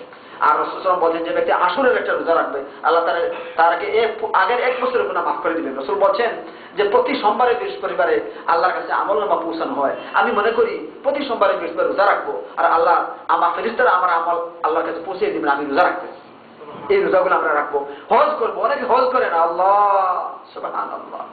হজ করা ফরজ, যে ব্যক্তির সম্পদ আছে তাকে হজ করা ফরজ। যে ব্যক্তি দেরি করবে হজ করতে, তার প্রত্যেকদিন গুনাহ হইতেছে। রাসূল বলছেন ফাইন্নাহু লা ইয়াদরি মা ইয়ারিদু লাহু, ভবিষ্যতে তার কি হবে সে বলতে পারে না। ভবিষ্যতে সে অসুস্থ হয়ে যেতে পারে, গরীব হয়ে যেতে পারে, আর হজ করার তার সুযোগ হবে না, আল্লাহর ঘর দেখার সুযোগ হবে না, আরফার ময়দানে দোয়া করার তার সুযোগ হবে না। এই জন্য দ্রুত হজ করা ফরজ, দেরি করা গুনাহ। আর এরপরে আমরা কি করবো? উমরা করবো। এক উমরা করলে আরেক উমরার মধ্যে ওখানে যত গুনাহ আছে সব আল্লাহ মাফ করে দেন। এই জন্য আমরা বেশি বেশি উমরা করবো। আবার মধ্যে যাকাত দিব। যাকাত দেওয়া ফরজ। যাকাত দিলে মাল পবিত্র হয়। যাকাত দিলে মাল বৃদ্ধি পায়, আর যারা যাকাত দেয় না তাদের মাল অপবিত্র হয়। যারা যাকাত দিবে না কিয়ামতের দিন আল্লাহ জাহান্নামে নিক্ষিপ্ত করবেন। আল্লাহ বলছেন ওয়াল্লাযীনা ইয়াকনিজুনা আয-যাহাবা ওয়াল ফিদ্দা ওয়ালা ইউনফিকুনাহা ফী সাবিলিল্লাহ ফাবাশশিরহুম বিআযাবিন আলীম। যারা স্বর্ণরৌপ্য কোটি কোটি টাকা ব্যাংক ব্যালেন্স রাখে আর যাকাত দেয় না, হে নবী জাহান্নামের সুসংবাদ তাদেরকে দান করুন। প্রতি 1 লক্ষ টাকা আপনাকে 2,500 টাকা, প্রতি 100 টাকায় 2.5 টাকা আপনাকে যাকাত হিসাব করে যাকাত দিতে হবে। আর যদি যাকাত না দেন সকল মাল অপবিত্র হয়ে যাবে, আমরা জাহান্নামে নিক্ষিপ্ত হবেন কিয়ামতের দিন। আমার বন্ধুরা, কবিরা গুনাহ ত্যাগ করবো, আমল করলাম, বেশি বেশি আমল করলাম, কিন্তু আমি গান দেখি, আমি ডিশ দেখি, আমি সুদ খাই, আমি ঘুষ খাই, আমি কি করি, মানুষকে গালাগালি করি, সকল আমল বরবাদ হয়ে যাবে। আল্লাহ কোরআনে কারিমে বলছেন ইউতাজতানিবু কাবাইরা মা তুনহাউনা আনহু নুকাফির আনকুম সাইয়্যাতিকুম ওয়া নুদখিলকুম মুদখালান কারীমা। যদি তোমরা কবিরা গুনাহ থেকে বেঁচে থাকো তাহলে আমি তোমাকে জান্নাত দান করব। আর আমল করলা আর এদিকে ডালা ছেড়ে দিলা, বসিয়া বসিয়া সব গুনাহ করতেছ, তো তোমার আমাদের কোনো ফায়দা হইল? সমান হয়ে গেল, জান্নাতে যাওয়া কঠিন হয়ে যাবে। আর শেষে আমরা কি করব? সকলে আমরা দাওয়াত দিব, অন্যায়ের বিরুদ্ধে কথা বলবই। আমি ওয়াজ করলাম, আমি ভালো আমল করলাম, কিন্তু সুদের বিরুদ্ধে, ঘুষের বিরুদ্ধে, মদের বিরুদ্ধে, ঠিক না, কাফিরদের বিরুদ্ধে, হিন্দুদের বিরুদ্ধে কথা বললাম না, আমার কেমনে ইবাদতটা কবুল হবে? এই জন্য আমি কি করব?